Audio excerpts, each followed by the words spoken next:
You're listening to the Common Descent Podcast.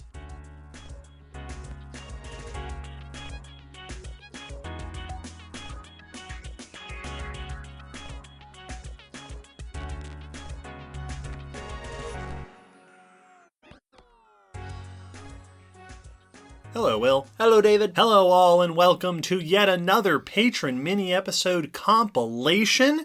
For many years now, we have been recording personalized miniature episode discussions for our high-tier patron supporters on our Patreon. That helps us do the whole podcast thing that we love to do so much. The mini-episodes are so much fun. We greatly appreciate the chance to do them, and after we do a bunch, we like to put them together into a batch to release for everybody to enjoy. This is the 6th of our patron mini-episode compilations. 6 of them. It's so cool. In this one, you will hear us discuss Ambulocetus for Ambulocetus, Abelisaurs for Quinn, Capybaras for Melissa, Pelicans for Johnathan, Pikas for Hana, and woolly rhinos for Eric. A huge thanks, as always, to these 6 patrons, as well as all of our patrons of any level. Their support allows us to do all the things we do with the podcast. Our science communication efforts are made possible by their support, and it is patrons like you. Our absolute pleasure to do these little recordings for them. We hope you all enjoy. That's all I have to say. Have fun.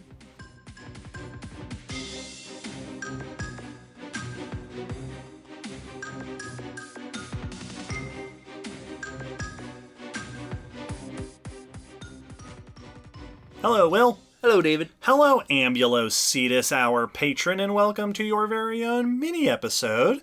As one of our top-tier patrons, you got to suggest a particular animal for us to discuss in this mini-episode, and you chose, very fittingly, Ambulocetus. I did not see this coming. It's a very narcissistic choice, if we're being honest. I request an episode discussion about yourself. My favorite thing about Ambulocetus is how supportive they are of us on Patreon. It's the best part about Ambulocetus. That is the best part of this particular animal.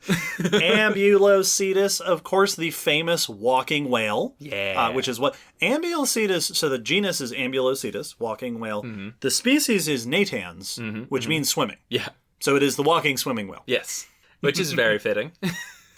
Ambulocetus, one of the coolest fossil animals. They are very, very cool. They are very exciting, both because they are a big predatory, awesome animal. Yeah, they're a croc mammal. Yes. But also, like, evolutionarily, they are extremely important for us understanding one of the most charismatic groups of animals around today. Yeah, so Ambulocetus is known from the Eocene of Pakistan, part of the, if I've got my whole geography correct, the Indian subcontinent. Yes. From a time when that chunk of land was en route across the ocean. And yeah, Ambulocetus was, nowadays it's very well established that transition from the land-dwelling ancestors of whales into aquatic descendants, and then eventually giving rise to whales as we know them today. But Ambulocetus was the first one in that sort of middle position. Yes. We had land-dwelling cousins.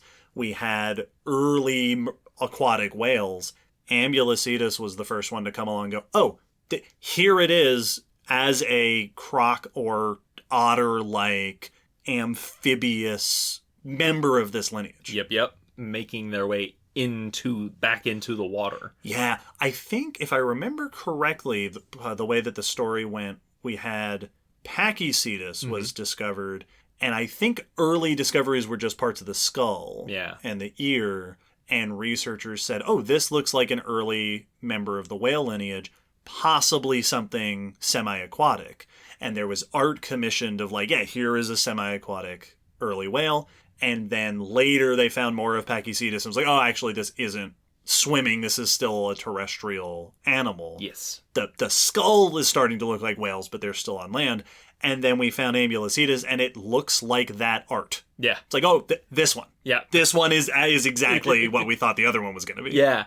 Which is a beautiful example of, like, the predictive properties of science and everything. Yeah. Yeah. I also love that story that, the thing that connects the transitions of whales is the skull and ears very heavily. Which makes so much sense because when you look at whales today and their skeleton, what else is left for you to be able to compare to a walking ancestor? Well, and also, not only is it, that's the base, that's where you can compare, but their skulls are so weird. Yes. They're such weird skulls. And so the fact that retained enough for us to draw the line is super interesting. Yeah. Ambulocetus is also fun. I've already made this comment multiple times, but I feel like Ambulocetus comes up in podcast discussions in two contexts. And it is if we are talking about whale evolution, Yep. or if people ask about crocs and the way that crocs live. Yes. Because Ambulocetus seems to be about the closest that mammals have ever gotten to a truly croc-like lifestyle and behavior. Yeah, they mirror that shape way more than just about anything else that mammals have done. And they definitely could have been potentially more behaving more like otters or something. Right. So we don't know for sure that they were doing the sit and wait. But they've got the long face with the jaw. I believe the eyes are elevated on the skull. I don't know to what degree. I don't know how croc-like that is off the top of my head. But you've got a face like a crocodile. So even if you are still, swimming around more actively or something, you're probably filling a similar niche. Yeah. Like, and I don't know, because Ambulocetus is only actually known from one place. There are other early whales that are relatives of Ambulocetus, but again, they're all from a very sort of restricted time and space in the fossil record. I don't know off the top of my head if they are found in the same formations that have crocs. Oh yeah, that's a good question. Part of me would bet so, just because crocs are everywhere. Yeah, because there have been groups of marine crocs just throughout time very heavily, but that's a very good question. Yeah, I've done the quickest of Google. I pushed a single button and I don't see any mention of crocs or any other animals. So who knows? Yep. That would be very interesting to see if they were living alongside animals like that, or if they weren't. Yes. So it was the only crocs in the same formation are terrestrial crocs. Yep. Does that mean that Ambulocetus and its cousins were doing the croc thing? That would be really interesting to see. Absolutely. Well, and it also makes it, did they shape, the coastal environment and habitat the same way crocs will, where even if they were not doing the side river hunting that crocs did, would you still need to be careful when you went down to drink, just because right. Were they territorial the way crocs can be or something? Yeah, would you get bit? And man, what was their bite like? Well, again, they're also pretty big. Yes, they're not sea lion sized. Ambulocetus, which is not. Sea lions are bigger than you think a sea lion is. Yep, they are quite large animals. So this is a top predator that would be able to take down some hefty prey. Which does raise the very interesting question of, at what point in whale evolution did they start becoming extremely influential members of their ecosystem? Where the Pachycetus, which is kind of deer or pig-like, were those just you're another herbivore in the environment, maybe not particularly common, but then eventually it's basilosaurids. Yes. It's all right, well, now you're mosasaurs. Now you are truly enormous top predators in your environment. At what point were Ambulocetids shaping the ecosystem of wherever rivers or mangroves? Apparently, they some of the environments over there. Were you a major influencer of the shape of those ecosystems? Yes, and it's kind of with a predator at that size, it feels like surely you had to be making an impact, because I can't think of a predator that size in our world today that doesn't have a very notable standing in the dynamics of their ecosystem. Yeah, if we lived alongside, if there were still Ambulocetids today in Pakistan, India area, would it be like crocodilians, where it's well, don't take your pets in these areas. Yep. As you will lose that pet to Ambulocetids. Well, and one of the other questions that makes me think of with how we'd interact with them, most of the other animals that get talked about that take the crocky shape are other reptiles and amphibians. Right. Big salamander temnospondals, stuff like that. This is really one of the only mammals which also brings up the question of like, was your behavior, would you have behaved more like a croc? Or would you have behaved more like a otter or dolphin, which are actually curious and, inquisitive and very social? So would these have been more like... Were you a high-energy croc? Yeah, were you like a croc dolphin, where you have the behavior of a dolphin, but the hunting style of a croc? Mm-hmm.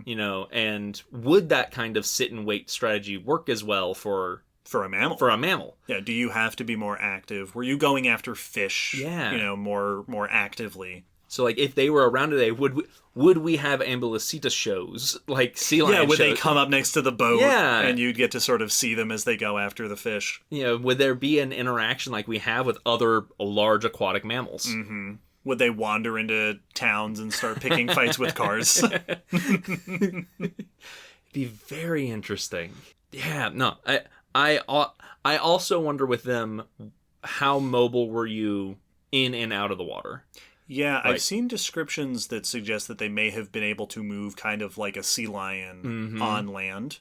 And then I've seen them also compared to otters. Yes. Like, where on that spectrum? Because otters can be very... That's a weasel, basically. Yeah, like, they really have not reduced any of their land mobility compared to other mustelids and other long-bodied mammals. Like, they're very fast, very agile on land. They spend tons of time moving around on land. Yeah. Whereas a sea lion is capable on land. Yes. For sure. Like, can be surprisingly mobile when you see him move around, but not graceful. No. Nah, like, they've reduced that quite a bit. It's much more flopping. Yeah, and Ambulocetus does have big paddle-like feet. Mm-hmm. So it might make more sense that they were more akin to a sea lion. Yeah, so would it be one of those where, once again, like we comparing them to crocs, where it's like, yeah, if you see a gator basking on the lawn, you're 100% safe they're not going to do anything. Right. It would take them so much energy to try to come after you that it's not worth it. Versus if they're in the water, you need to be more careful. Mm-hmm. Would it be like that? I was like, oh yeah, well, it was sunning. The Ambulocetus was sunning itself, so you're right. You don't go near it, don't approach it, but it's not going to come near you. You can speed walk away from it, and it'll be fine. I also wonder if you could see Ambulocetus in the flesh. How would it be obvious at all that this is part of the whale lineage? Mm-hmm. Would there be some weird feature like the shape of the head or something that you'd be able to look at and go, that looks like a dolphin? Mm-hmm. There's something weird about it that looks kind of whale-y. Or would it be like so many groups of animals where you look at it and you go, no, that's not. No, surely not. Surely that's not related to those. Well, and comparing them to sea lions also made me wonder of, we talk about them being croc-shaped, but would they look croc-shaped if they... Yeah, or would they be more like a sea lion? Yeah, like a torpedo. Barrel, yeah. Mm-hmm. Mm-hmm. And, with that croc-shaped skull down to the cage, would there be a smooth transition of skin from face to body? Like a dolphin. Like a dolphin, where we can't actually see that your head... Like a dolphin's head is fairly croc-shaped once you see the skull. Mm-hmm. But looking at their face, you don't think croc right away because they've got all these big lumps of fat on the front of the head where the melon is, and this smooth skin, so they've changed the profile. Yeah. Would that be the same case here, where at a glance you actually wouldn't compare them to a croc with all the skin on because they're not actually shaped like that once you dress them? Yeah. And it wouldn't surprise me if Ambulocetus in the flesh just looked weird. Yes. Because they are very unusual. It's always very informative to compare fossil animals with specific other species. Mm-hmm. But this is a super weird animal. Well, yeah, like, even if you did have a similar setup to a seal or sea lion or dolphin, like something recognizable to us, your proportions are so not any of those. Yes. Like, your head, skull alone, huge. The head is enormous. So it'd be like if a seal's face just went another 1.5 feet. Yeah. Like you're like the rhino of marine mammals. Yeah. Just big head. So would that be what you look like, a sea lion, but just with a Pac-Man face? Like just this giant mouth up front? Yeah. Very cool animals.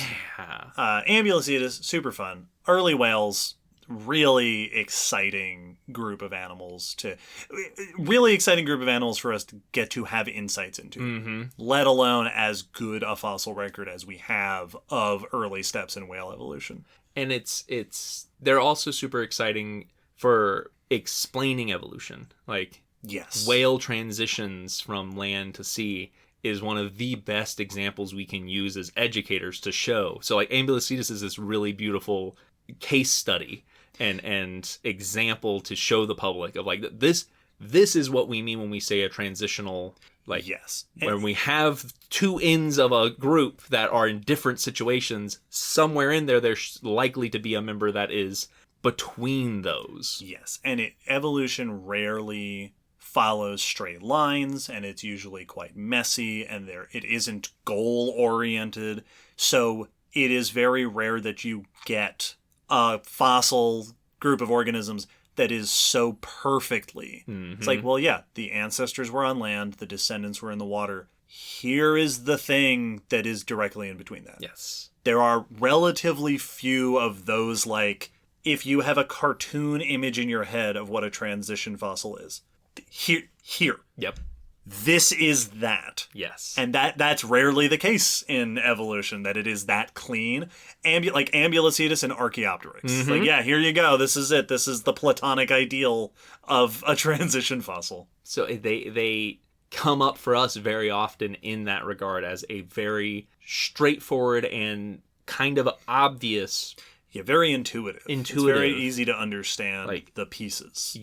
I've had this experience where you can show someone the ancestors of whales leading up to whales today and have them just go, oh, no, I can by myself without you having, all you have to do is say these are the ancestors leading up to whales. Yeah. Here are the fossils in the order they appear in the fossil record. And then they can fill in the blank of going, oh, I can see how they moved from land to water. Yep. I can see how the back legs got smaller and smaller. I can see how they got longer bodies. Yep, the heads got bigger, more like modern whales. So like it is so clear that it is hard to misidentify what's happening at all, which is very handy, Ambulocetus. Thank you very much. Thank you so much for being such a great educational tool. Just so convenient. And also, Ambulocetus, thank you so much for your support. Yes. Of the podcast. We really appreciate it. And this is a ton of fun to get to talk about. What an honor to be followed and supported and listened to by one of the coolest fossil creatures that's out there. Like, that's how we know we've made it big. That's it. When you're starting to get attention from the transition file. I mean, like, no offense to the other fossils, but like, Ambulocetus noticed us. Right? That's exciting. Whew. Thank you so much for your support and your patronage of our podcast. We hope that you will continue to enjoy. And it cannot possibly be very long before the next time Ambulocetus gets mentioned on the podcast, because it's just such a great animal to talk about. Yep. Bye. Bye.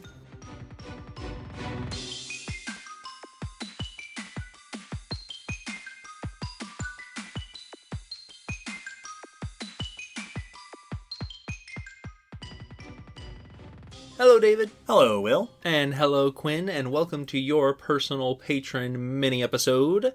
As one of our top patrons, you got to request a group of animals you wanted us to talk about, and you asked for Abelisaurs. Great choice. Yeah. Very cool dinosaurs. These are neat. These are really neat. In my mind, I don't know a ton about Abelisaurs specifically, as dinosaurs go, so in my brain, they are classified as the southern hemisphere's answer to tyrannosaurs. Yeah, kinda. That in the Cretaceous, particularly in the later Cretaceous, the northern continents had a bunch of tyrannosaurs as their big deal theropods, and the southern continents had Abelisaurs, which is an incomplete way to think about it. Obviously, like, throughout the Cretaceous, there were Carcharodontosaurs down in the south, there were Spinosaurs, there were other groups of animals. But Abelisaurs are a very cool group because they were at times the southern hemisphere's major group of meat-eating dinosaurs. Well, and they also have a similar vibe to Tyrannosaurs in that, like, not all Tyrannosaurs were exactly the same. Like, we've mentioned the fact that T-Rex stands out in many ways, and there were definitely some individuals that had their own odd features and whatnot, but that they have a trend, as because they're a group, of course they have similar features, but that you can really see and go, oh yeah, that looks like a Tyrannosaur. I can see the Tyrannosaur features, and I get it. Abelisaurs also have that, where like at a glance, when I see one, I go, that looks like an Abelisaur, just it's got that kind of face and body to it. That sort of bulldog face, that distinctive shaped skull. Also, like Tyrannosaurs, highly reduced arms. Itty bitty arms. Really reduced arms. Yeah. In some cases. Where some of them start losing finger bones and really reducing those front limbs. Even more so than the famous examples of Tyrannosaurs doing it. Which is super interesting because they, and I don't know enough about their ancestors to know if the earlier Abelisaurs or, cousins of them had more T-Rex-ish tiny arms, but that they are very different looking small arms. Yes. They had a different styles of reduction and different shapes of arms. So they're both tiny arms in both groups, but not at all resembling each other. Yeah, when you think of like, I mentioned reducing fingers. That's something we see in Tyrannosaurs. That the latest and true Tyrannosaurs at the end of the Cretaceous have 2 fingers on each hand.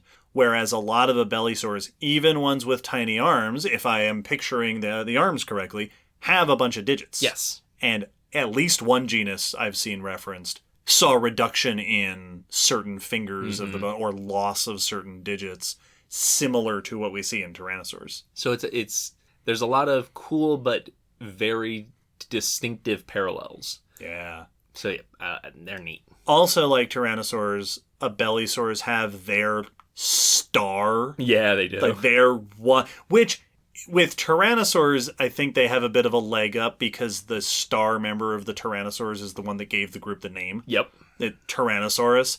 There is Abelisaurus, but it is not quite the star that Carnotaurus is. No.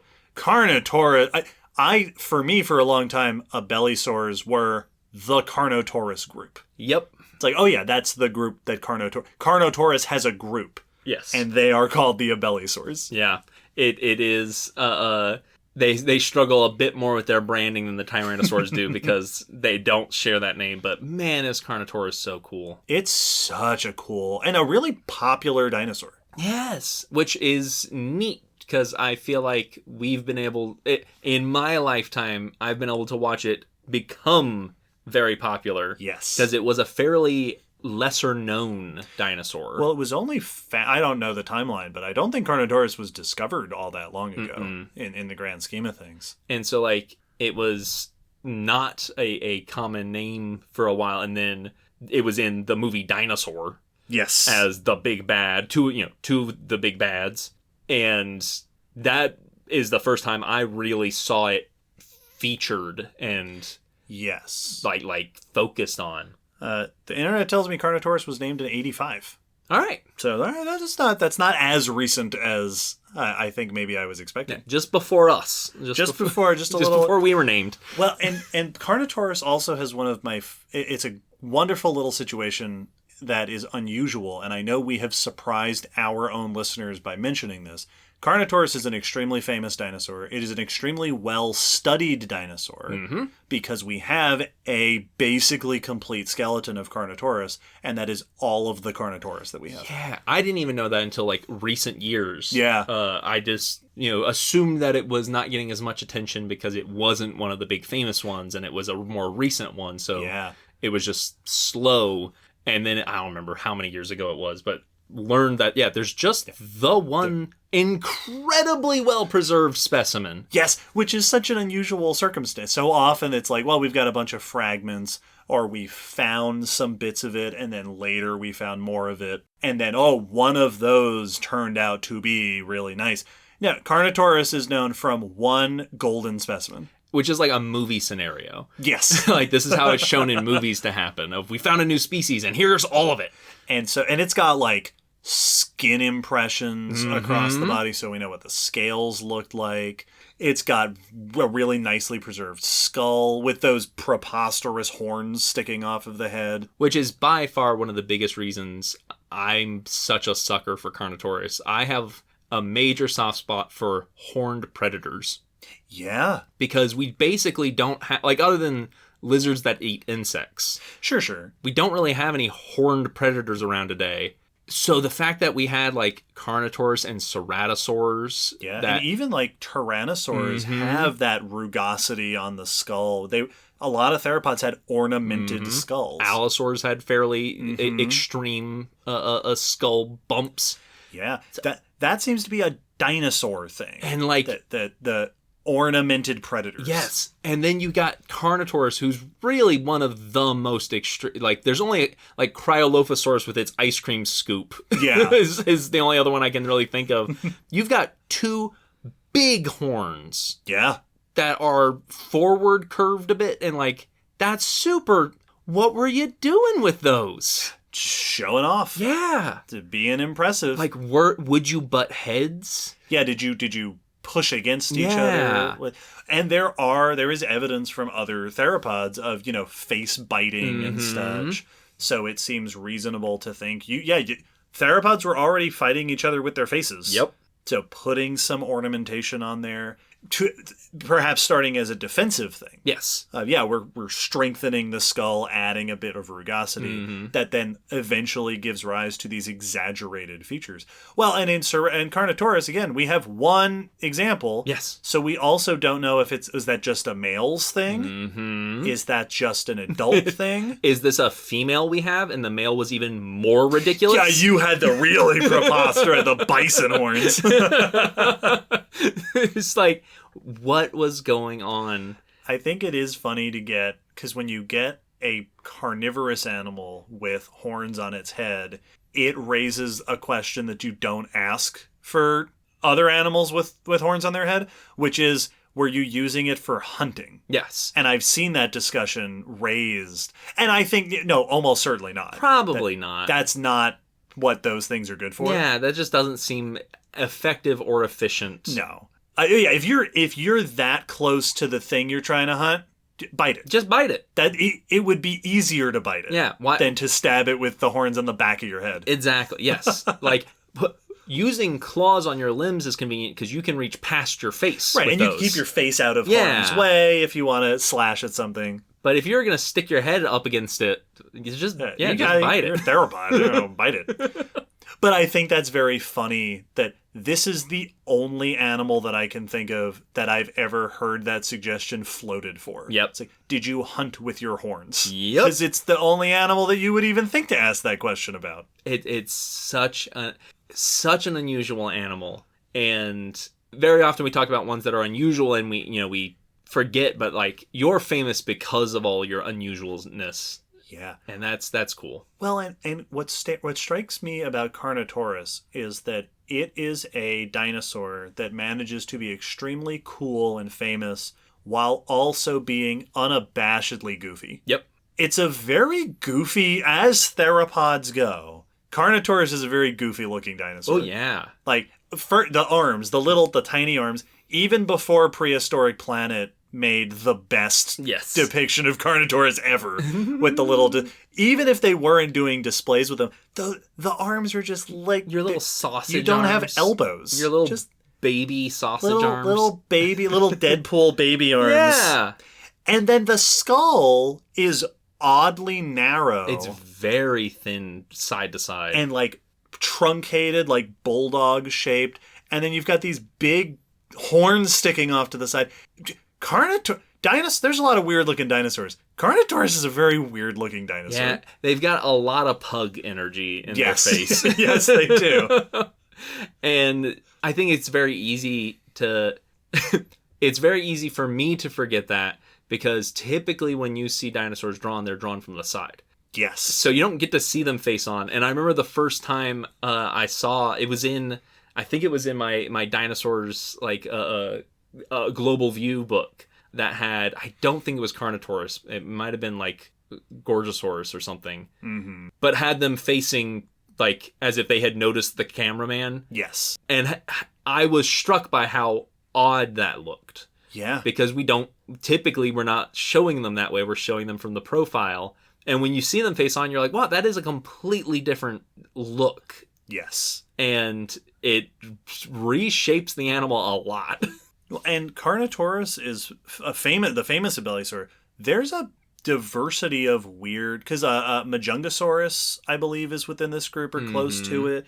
Majacasaurus is within this group or close to it. Lemusaurus, I believe, is in a group that is at least closely related to Abelisaurs, which is as adults toothless. And like this is a group that did a bunch of, they and their close relatives did a bunch of weird stuff. Yes, they were very distinct. And well, and it also raises all those questions of, because we said that short skull, is a very common feature among this group. So they could reach their prey with their horns. Yeah, exactly. Like, was that giving you, did you have preposterous bites because you had this just compacted skull instead of a long one where you're going to lose some of that energy down at the length? Or were you eating in a way that was useful? Yeah, well, it's very interesting to think. The comparison between Abelisaurs and Tyrannosaurs is a very fun one to make. And in terms of general shape and ecological niche, they were probably very similar.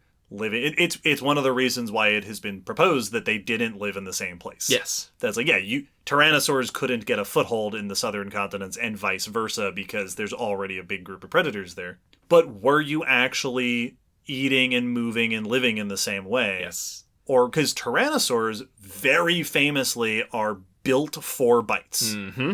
Like T-Rex and its relatives had these preposterously robust skulls for extremely powerful bites. Were Abelisaurs doing something unusual and something distinctive with their particular skull shape, with their particular body? Were they flashy? Are the horns an indication that this was like a showy group of big theropods? Yep.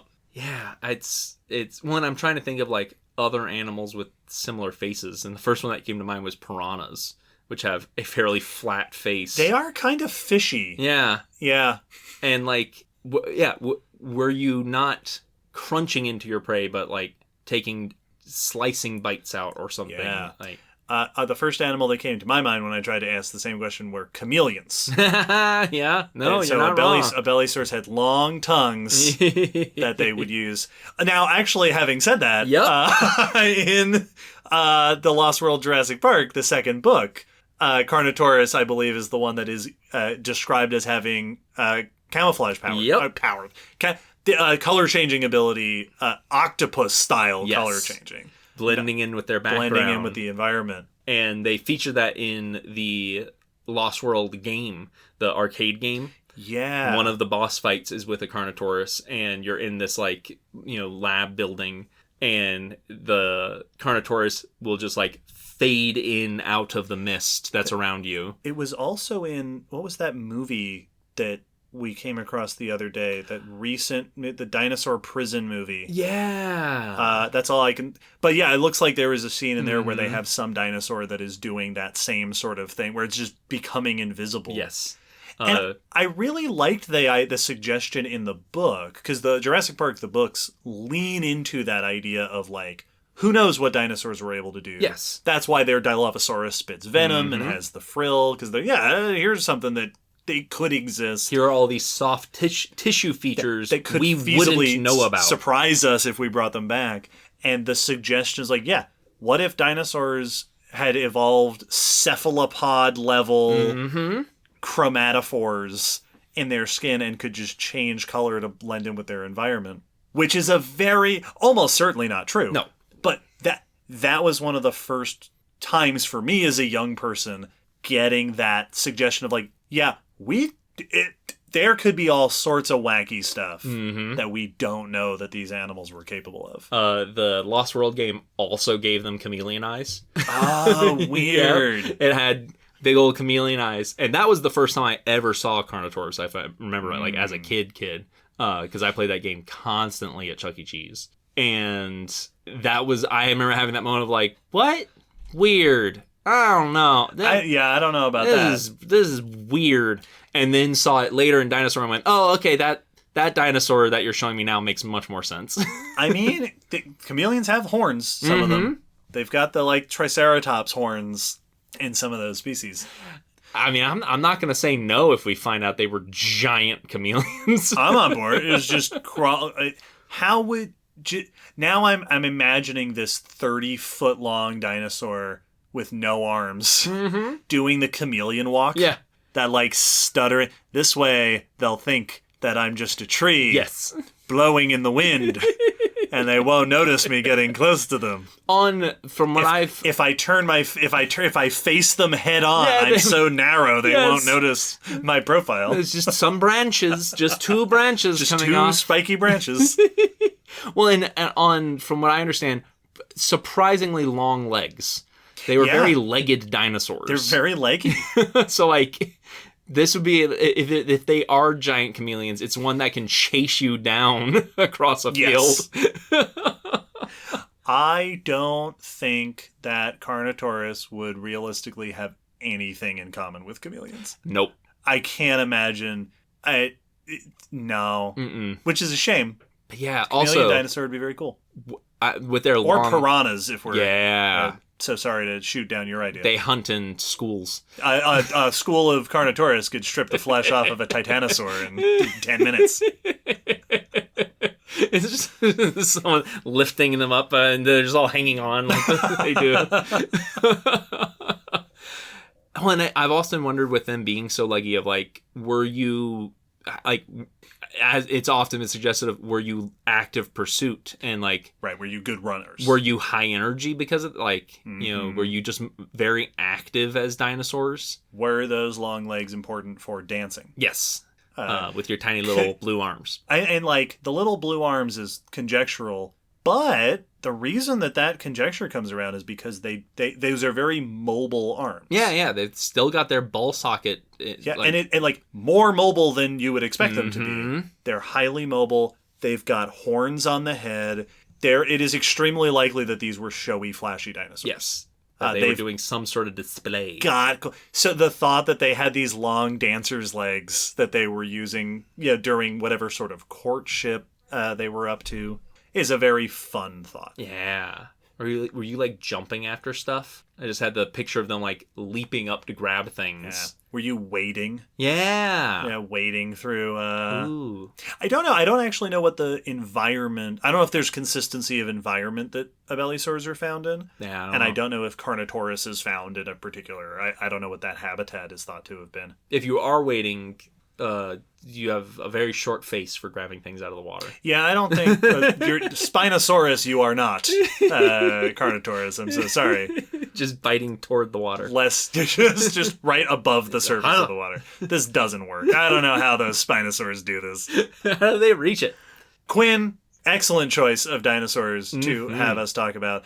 This is a really fun. Abelisaurs are a very fun group. They haven't come up all that much on the podcast thus far. I do think that Abelisaur...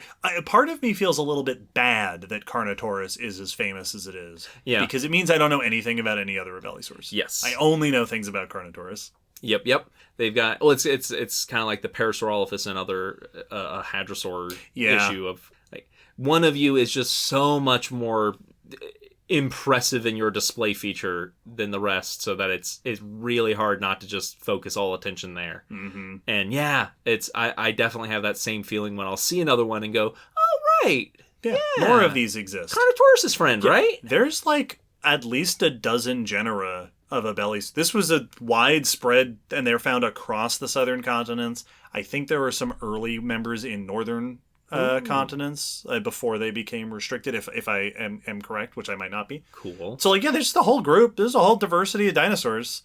But they are in the southern continents where historically there has not been as much paleontology. Yes.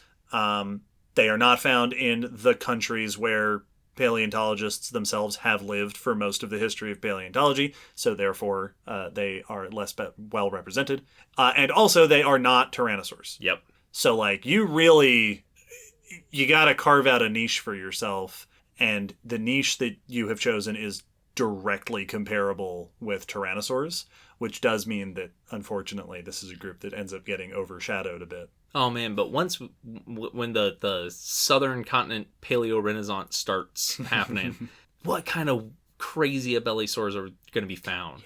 I'll settle for more Carnotaurus. Yeah, man. like, will we find more of you? Are we gonna find out that it's like, oh, Carnotaurus wasn't even the one with the weird horns, right? Like, man, wait until you see this new one we just found. Yeah, which has 3 horns. Yeah, I was about to say 2 horns. Oh, that's adorable. This is like the Paleomoricids or whatnot, Yes. the deer that had like 5 horns, or like Yep. Brontotheres. It'll be a Brontothere theropod, Like- with just horns everywhere, saber teeth. Yes, do we find out that Carnotaurus actually is not unusual for the group by any means? And Yes. there's actually a bunch of really ornamented Abelisaurs. This is a very restrained version of this. I just got 1 piercing. Just dabbling, just a little touch. Quinn, thank you so much for this suggestion. We greatly appreciate the opportunity to talk about these cool dinosaurs. Extremely. Hopefully we'll talk more about these cool dinosaurs. Sure, eventually. When Carnotaurus number 2 is discovered, we'll talk about it in the news. Yeah, We absolutely will talk about that. It's going to be such an exciting day. And also, Quinn, thank you, as always, so much for your incredible support of the podcast. Thank you. Our science education efforts are made possible because of supporters like yourself, and we're very happy to give back with benefits like this. Stick around for more science-y cool stuff in the future. Bye. See ya.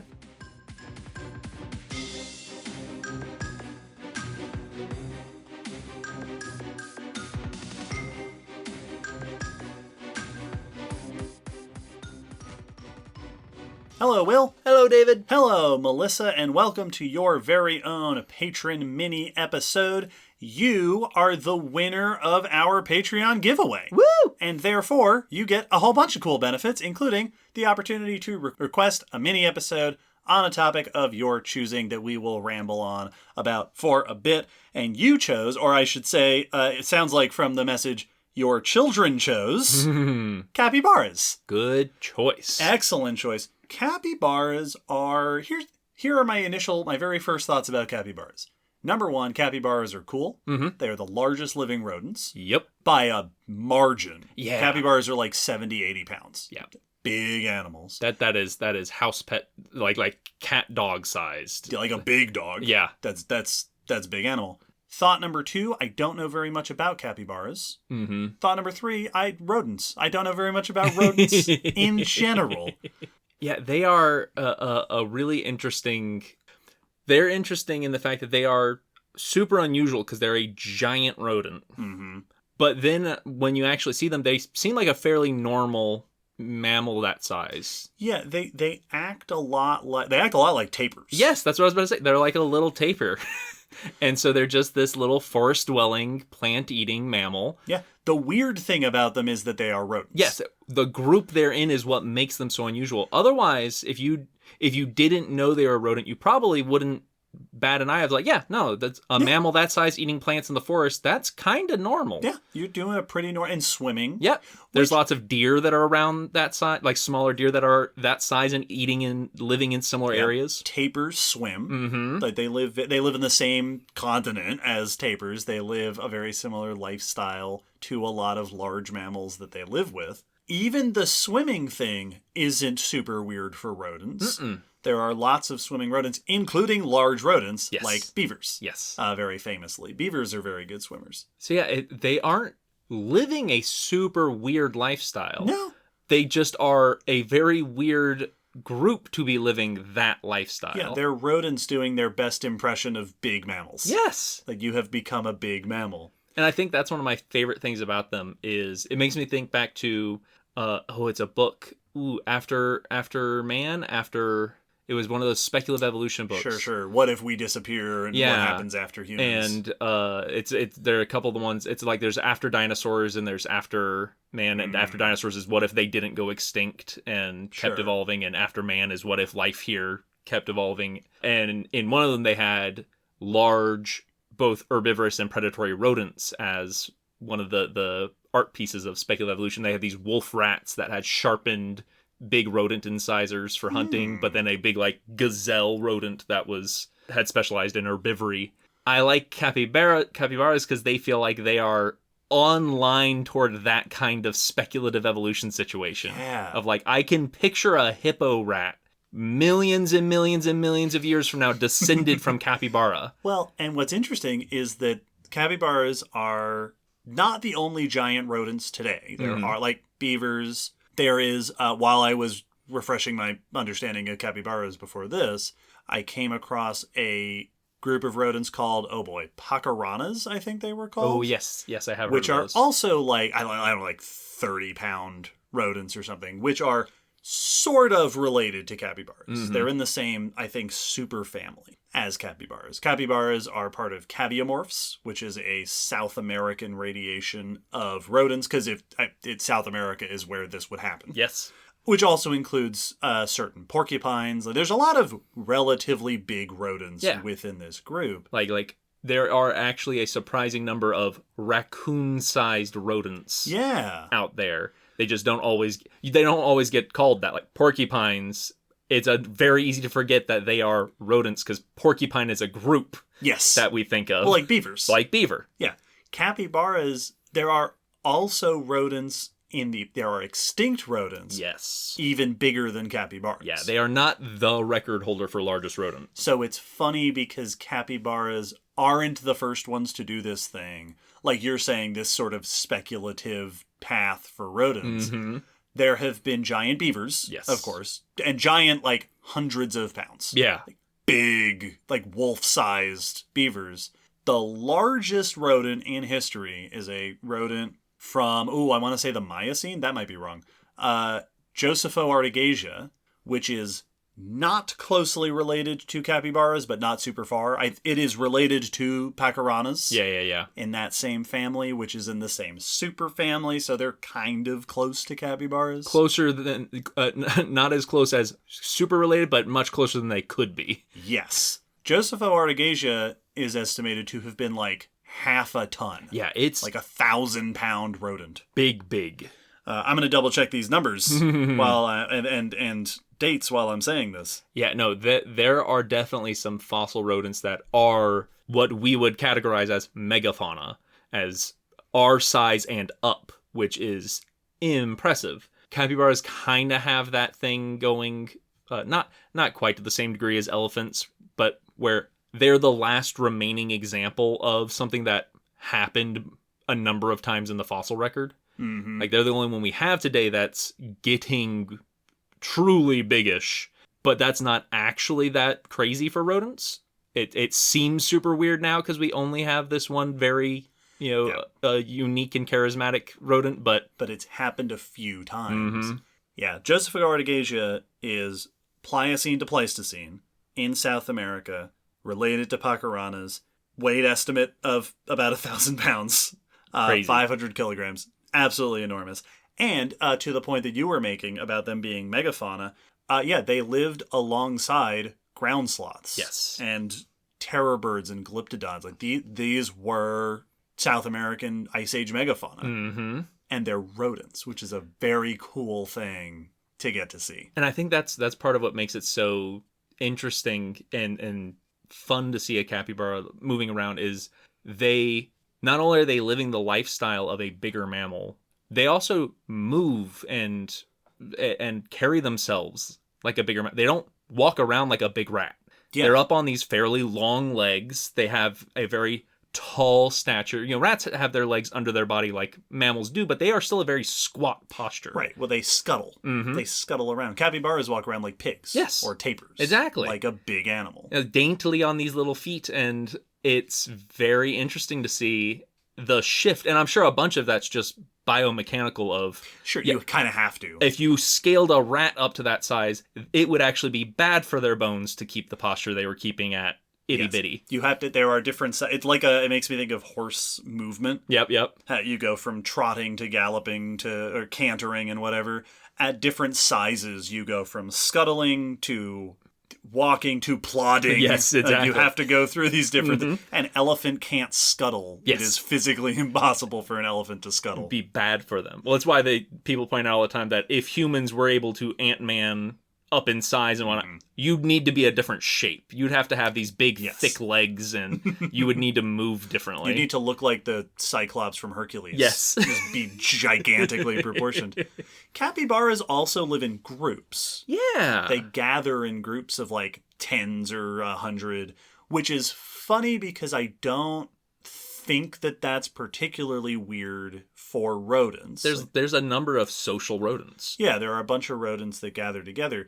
I think it is weird for me because I would call that a herd of capybaras. Exactly what I was just thinking. I would not call it a herd of rats. No. It's a swarm of rats. But now these are decently sized herbivores. That's a herd. Now it's a herd, which is a very funny sort of linguistic, fully arbitrary linguistic shift. But it really emphasizes how they've shifted in the mental perception of people that they don't...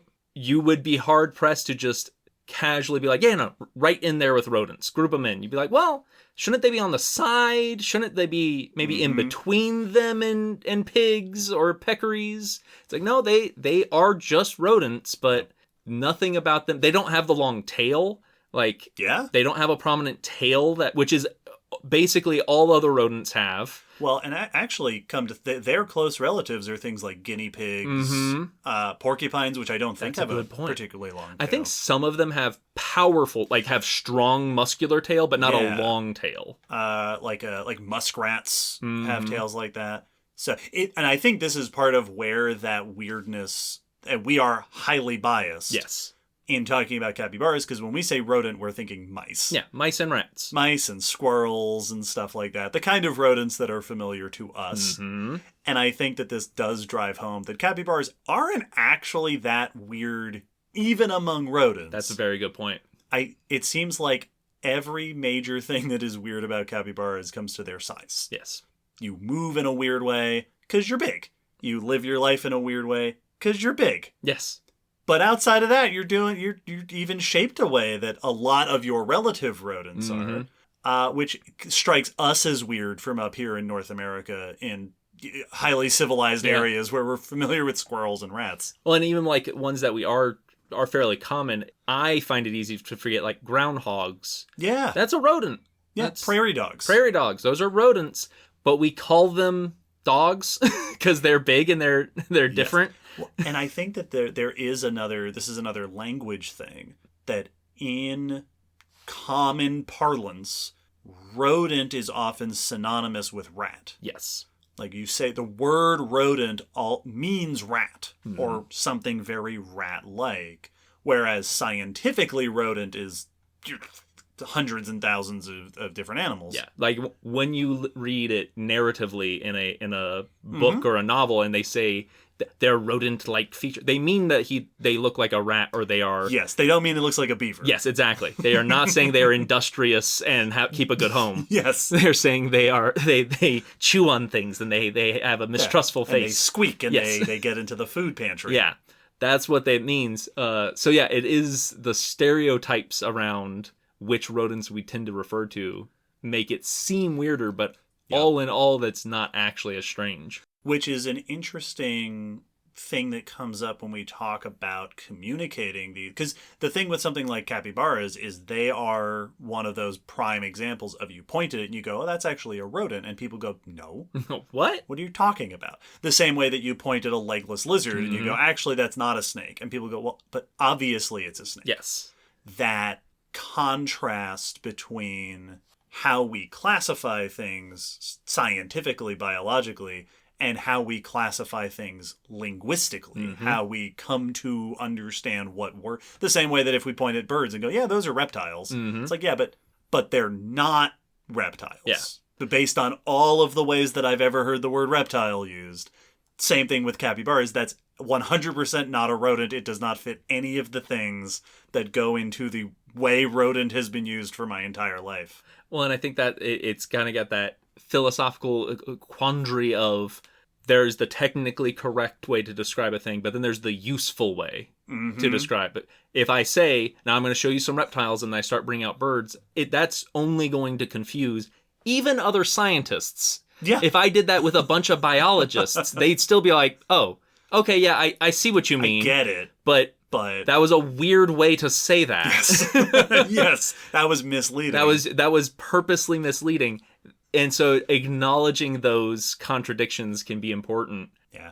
I don't know a whole lot about capybara ecology. I know I've seen videos and stuff of like birds riding on capybaras the way they do with other large animals. I know capybaras are a prominent food source for things like big cat, like jaguars and stuff down there. Yeah. I think it was on Wikipedia that I saw, and I didn't look into the reference or anything for this, so I don't know if this is true, but it said capybaras are the preferred prey for green anacondas. Mm-hmm. Yep. I don't know if that's true. Yes, if we've actually confirmed that. But it is very interesting to think of a rodent fulfilling an ecological niche similar to tapirs and small deer and stuff like that. That you are a main prey source for large animals and you are a host for birds, either parasitic or commensal or whatever. Yeah. Well, and they also have, and this is definitely a much more just gut feeling description, but they have kind of that big mammal air about them in that they are fairly chill and I don't want to say docile because that leans into the whole thing that plant eaters are safe to be around. Sure. But like, when you watch a herd of plant eaters, they often have that kind of comfortable, we know we're big enough to not be bothered by most things. There's things we do have to be worried about, but we're not skittish rabbits and we're not, twitchy squirrels. You don't feel like you're constantly ready to dart away at a moment's notice. Literally most things out here could eat me. Yes. A really hungry seagull, if determined enough, could turn me into a meal. Yeah, capybaras are pretty relaxed comparatively. Which is fascinating because it makes sense from that food chain perspective of like, you still are like, you're down there with jaguars and all the caimans and anacondas. Very large snakes. So, like, you have a number of large predators that could make a meal out of you very easily. But you're not worried about anything below those weight classes. Right. You don't have to worry about the birds of prey that make most rodents nervous. Most of them won't be able to pick up a giant capybara. At any moment, there's only going to be a couple of things nearby that might try to eat you. Yeah. It's not everything. So it's fascinating how blatantly the behavior is different. Yeah. It's like that. They don't act like a rat really at all. I don't know about like things with them being problem solvers the way rats are famous for and stuff like that. I don't know. Would those things also lax if you're not having to be scrappy? Right. They don't seem... I'm so sorry, capybaras. Yes. They don't seem clever. No. I don't know if that means they're not clever. They are social. Yes. Like, obviously, they have cognitive ability. Yeah, they might have a very complex social and interactive and behavioral resources in the brain. But yeah, they don't seem to have that rat thing where like I need to think to find my food. Mm-hmm. I need to solve problems. They're eating plants, and the plants are right there. And so it's like you said, it comes back to that size of this has just slotted you into a different role, different way of being an animal. That it just doesn't fit to be rat-like in a number of regards because you're just too big. I think the other thing that is nice about I think that it is useful to point at a capybara and say that's a rodent, despite the confusion, because another thing that capybaras bring is that the word rodent also has a negative connotation. Yes. And I find it hard to believe that anybody would have a problem of any kind with capybaras. Yes. I don't think there are any major anti-capybara groups. No, and I don't know that I don't think they're pests. I'm sure that there are communities somewhere that are like, oh, the capybaras came and ate my crops or something. I wonder if there's any sort of the white-tailed deer thing we have here where like very often people are like running their bicycles into capybaras. A cute deer, but then it's also like, my garden. You destroyed my garden. Yeah, this is actually... So, I'm on Wikipedia. Mm-hmm. In some areas, they might be considered competition for livestock. That makes sense. It sounds like. Yep. Once again, same sort of issues we have with large herbivores in other areas. Sure. I think they might be vectors for some diseases, like tick-borne diseases. Yeah. But no, other than that, they don't seem to be major problems. Yeah. And they're adorable. They're super charming. Well, they've got that like which breed of dog is it? Terrier, kind of like that. Oh yeah, yeah. That mustache going. That just that down square-shaped head. Yeah, and that muzzle with just this big bushy, downturned fur. Yep, they're very chill. Mm-hmm. They're very calm. They're just very cool animals. They seem like every picture I ever see of them, they're just half-lidded, partially closed eyes. I'm looking at a picture that looks like that right now. And they just it's just they always look like they're a little bit ready to go to sleep. Yep. I'm ready for a nap anytime. And they're really cute. I like that they've got tiny little feet. They've got this big bushy body and then these little legs and these little feet that come out of it. And there's something very... They look like a cartoon. Yeah. You got these little chicken legs, but then this big bushy body. And it's very disproportionate and adorable. In a cute way, not a weird way. Yeah. Very cool animals. Very, very unique and interesting. Melissa, thank you and your children for this suggestion for a mini episode.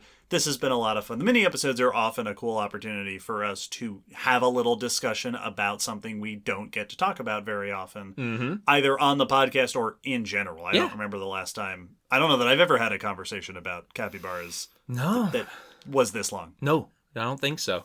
Usually the most times I look up pictures that have capybaras on them are because they're hanging out next to caimans. Right. It's where the cool animals are. Yeah, I was looking up pictures of caimans, and then there was a picture of a capybara and a caiman both sunbathing on the shore. I looked up pictures of anacondas, and here's a picture of one with a capybara inside of it. Yes, with a capybara-shaped lump. With a capybara-shaped shape in there. Melissa, thank you for your support of the podcast for as long as you have been supporting the podcast. We greatly appreciate it. We hope that you have enjoyed this mini episode. Surely we will someday return to the topic of capybaras again in the future. Yeah, giant rodents episode or something. Oh yeah. Until then, we hope you will continue to enjoy the things that we make with the podcast. Bye. Bye.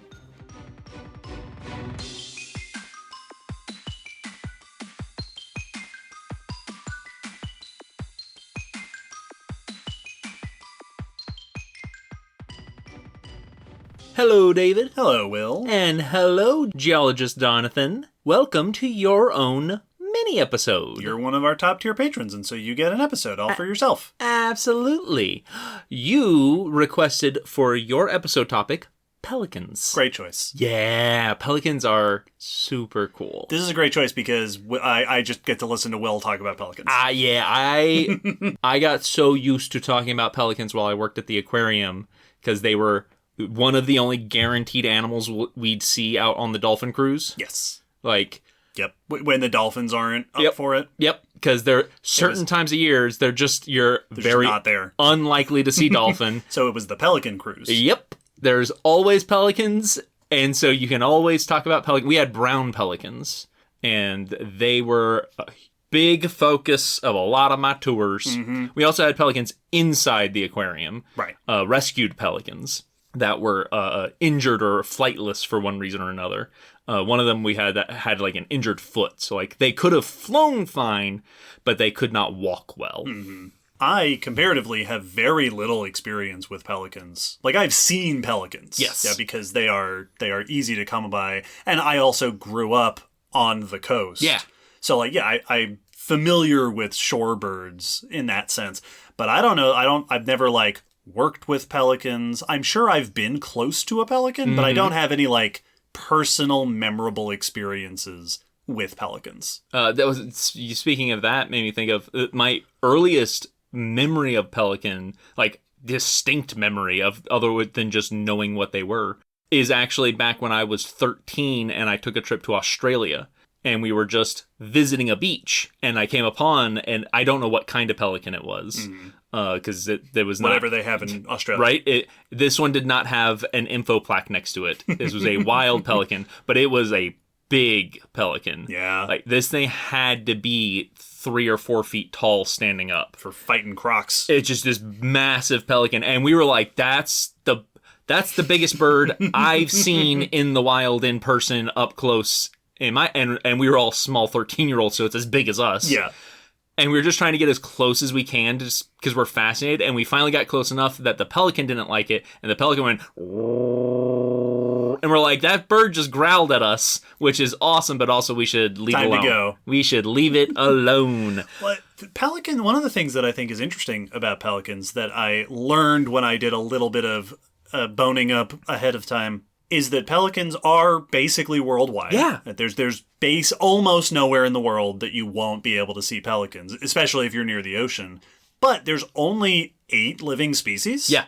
They're birds. Yes. They're just large water-dwelling birds, so they can kind of spread all over the world. They're just very wide-ranging. Like, there's lots of areas where you'll find multiple species because, yeah, they migrate. Like, many of them are migratory. Yeah, a lot of their range is seasonal. Yes. So, like, in Tampa, we always had the brown pelicans, but every now and then we'd also have, I think, white pelicans. And so, like, certain times of year we would have more pelicans and a wider variety, but it just depended on what time of year, what pelicans you might see.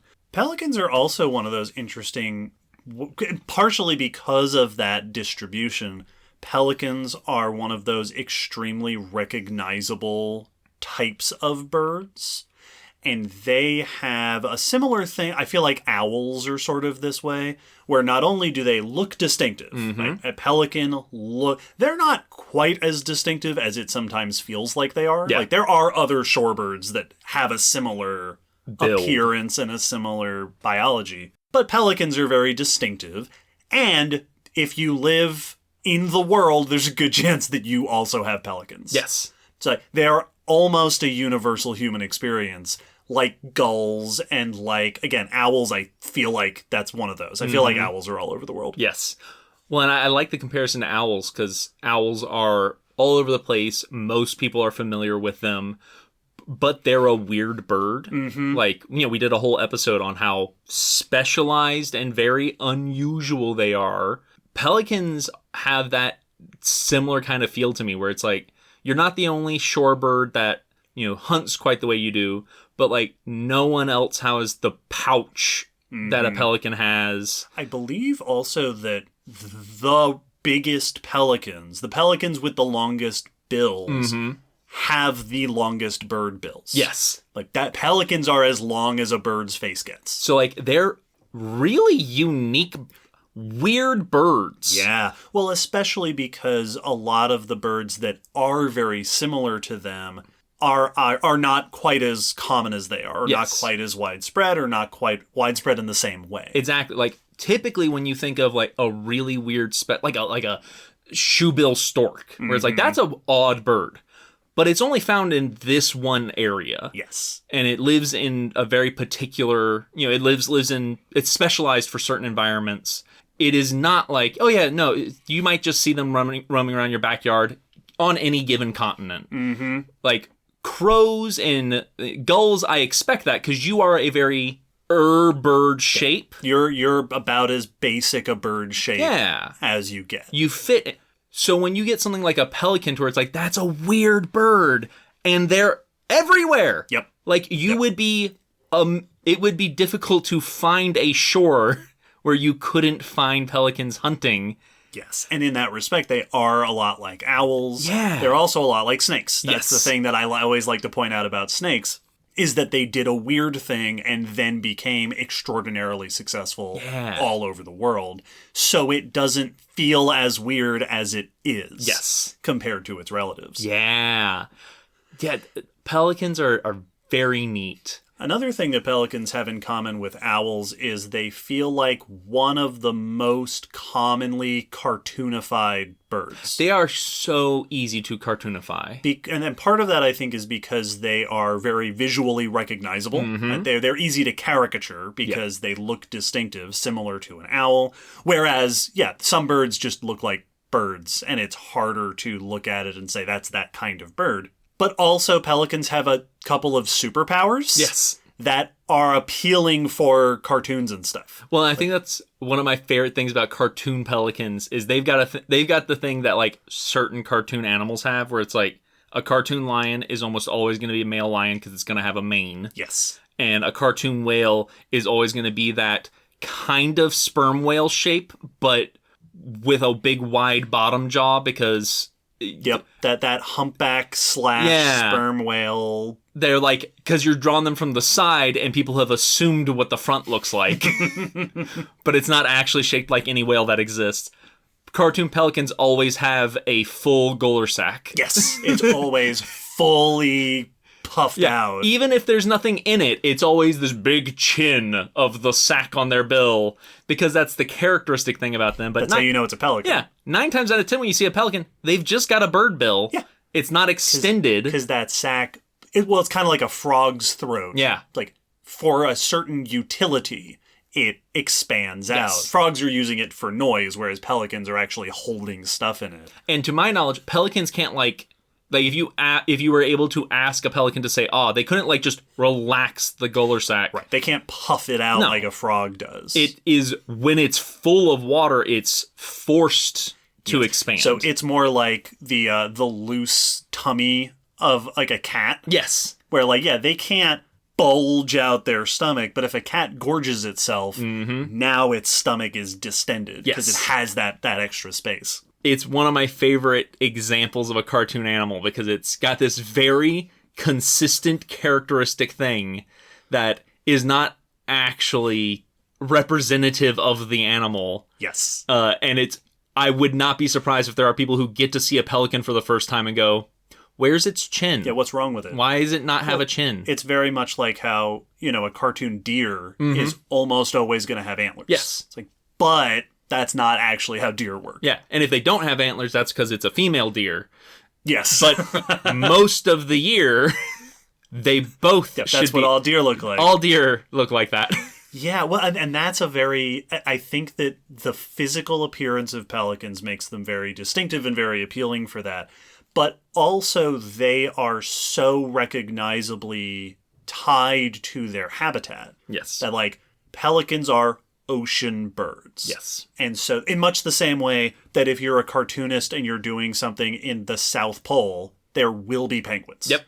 Right? Because that fits this habitat that we're depicting. Pelicans are like that for the shoreline. They also, I like that cartoons and when they get fictionalized, they use their pouch for stuff. Yeah. Because, they have it's like a kangaroo. Yes. So if you have a kangaroo, it's gonna use its pouch for something. Yep. In a cartoon, because that's the famous thing. That's a thing you can do with a kangaroo that you can't do with other animals. A pelican's gonna carry some stuff in its bill at some point, or it's gonna spit water. It's gonna do something to reference that unique power that it has. Yeah, yep. I think there was, I don't remember which version this was, what this was in, but I'm pretty sure I remember a mailman pelican that had used the pouch as its mailbag. Yes, I want to say that's Animal Crossing. Maybe.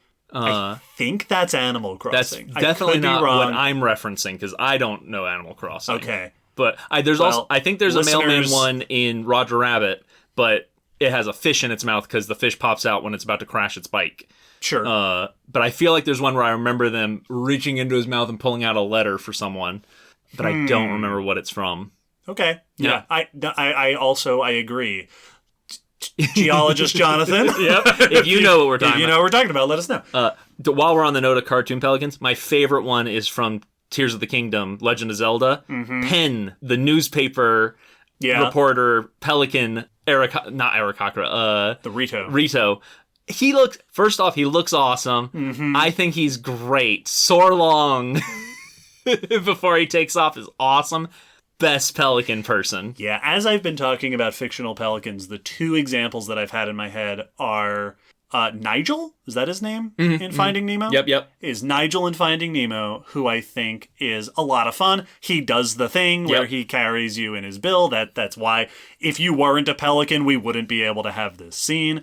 And I also like that you get, he is a traveler. Yeah.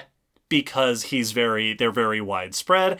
And you even get the reference to the fact that pelicans are so common and successful that we think of them as pests. Yes. That, like, yeah, the dentist is annoyed that there's a pelican around. Because, pelicans. Which is they are one of those groups of animals, like gulls and like, pigeons, whereas you are a bird that is so good at what you do and so good at exploiting our resources that we are annoyed at the way that you behave. Yes.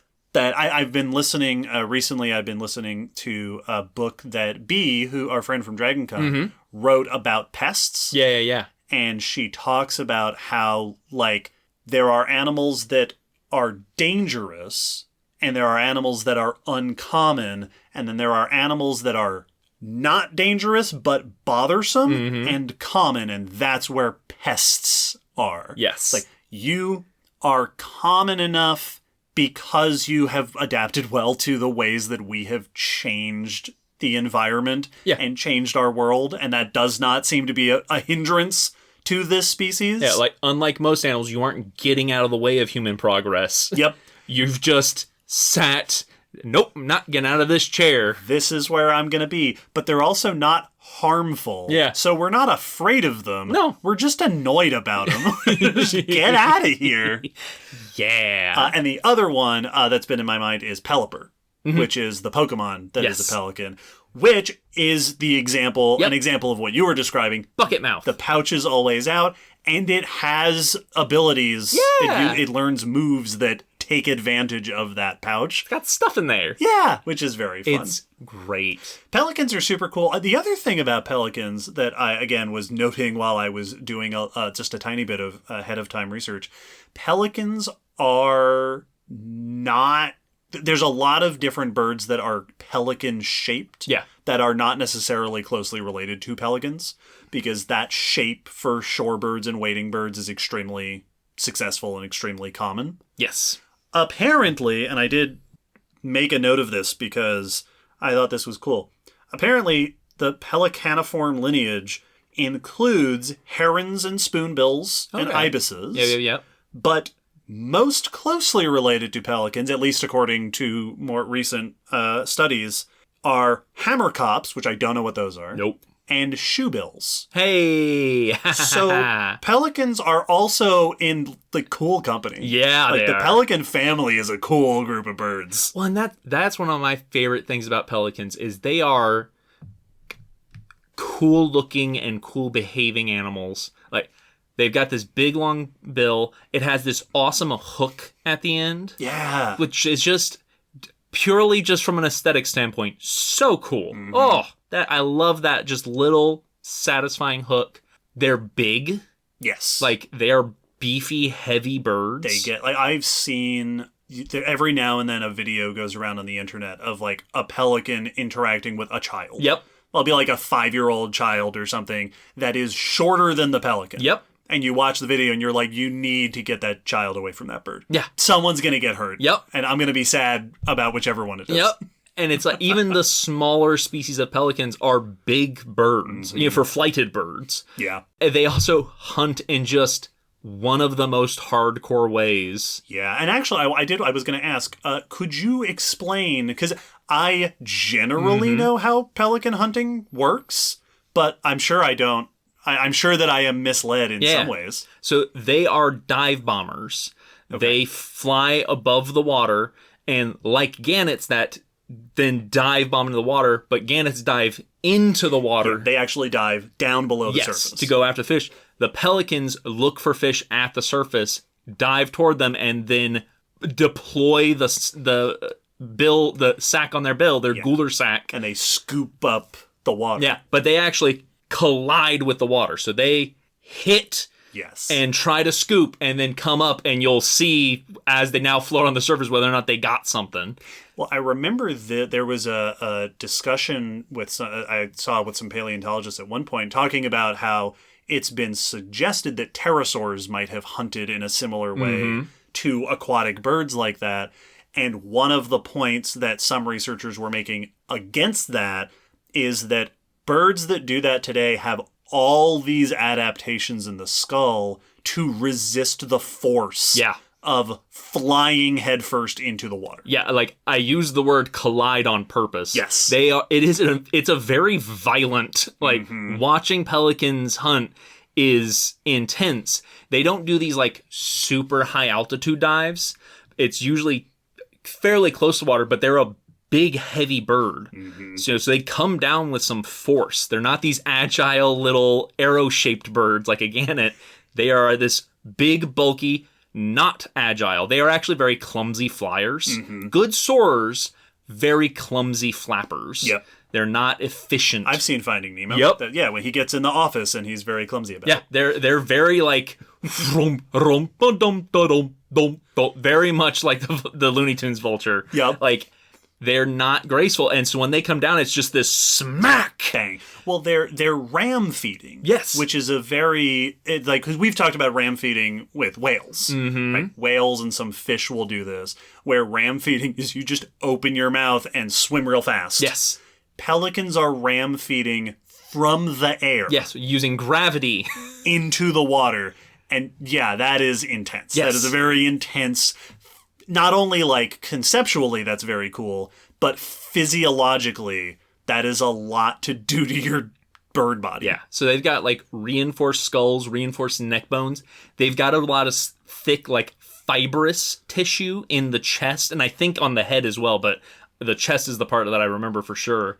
That is like cushioning and their Kevlar vest effectively to protect their internal organs from their belly flop. Yeah, so they need to protect their brain, their neck, and their internal organs because their chest, head, and neck are what hit the water.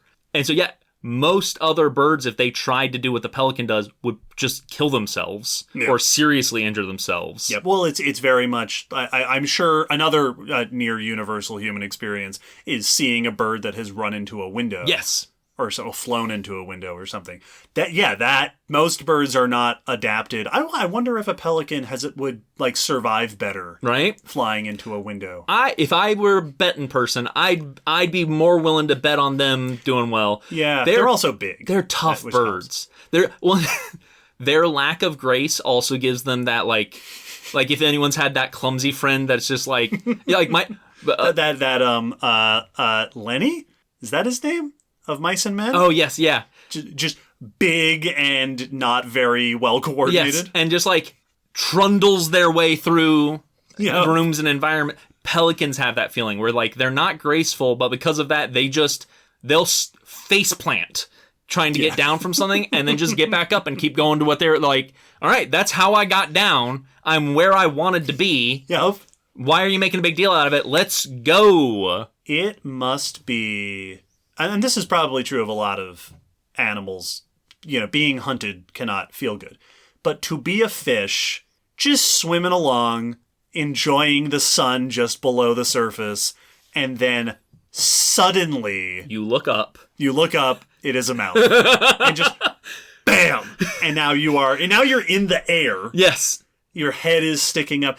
That is a very intense... Do pelicans, do they swallow all the water? They'll push out a lot of the water. Spit it out? Okay. Yeah, so they'll come up and, you can watch them even, adjust and the bill will come back to shape and then there'll be something moving in there. Yeah. And then they get the fish oriented and swallow it back before they take off. That's so cool. They have physically adapted net hunting. Yeah, exactly. That you are trawling. Well, and it's fun watching them deploy it because they can deploy it even when they're not diving because they can widen their bottom jaw. Mm-hmm. They can expand the sides through muscular... Yes. Which isn't terribly uncommon in birds as far as I know, that their jaw can expand to the side to help widen the throat. Which is important because most birds are swallowing their food whole. We talked about that in the news where they found evidence of that in... Spinosaurids. Yes. That they also seem to have a similar adaptation for swallowing fish. Yes. And pelicans can do that, and when they do it, it widens the bottom jaw. It doesn't relax the sac, the net, but it can widen it to prep it for that.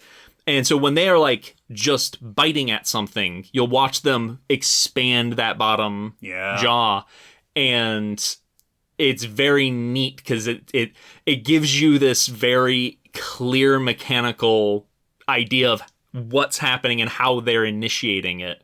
I also love mentioning of how horrifying it must be to be hunted by a pelican is all the many videos of them going after pigeons and gulls and eating smaller birds. And just eating a bird. Yep. And I think in a bird there is something, there's something visceral just in general about seeing an animal get swallowed whole. Mm-hmm. Right? About just the well, it's because that's the monster movie. That's how we have monsters. Absolutely.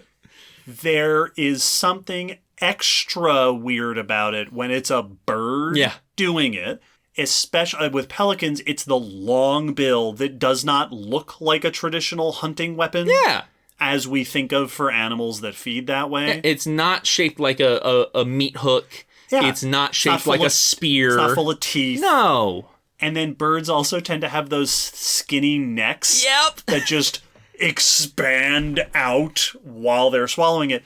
But pelicans, there is the extra layer of usually once the prey is in the mouth, you can't see the struggling of the part of the prey that is inside the predator. Like they might be kicking on the outside, but when a pelican, you'll watch them like swallow a bird, and then that neck pouch is just like, you can see the bird flapping and kicking inside there. It's like when you go camping and someone changes their clothes in their sleeping bag, and you don't see what's happening, but the sleeping bag's going crazy.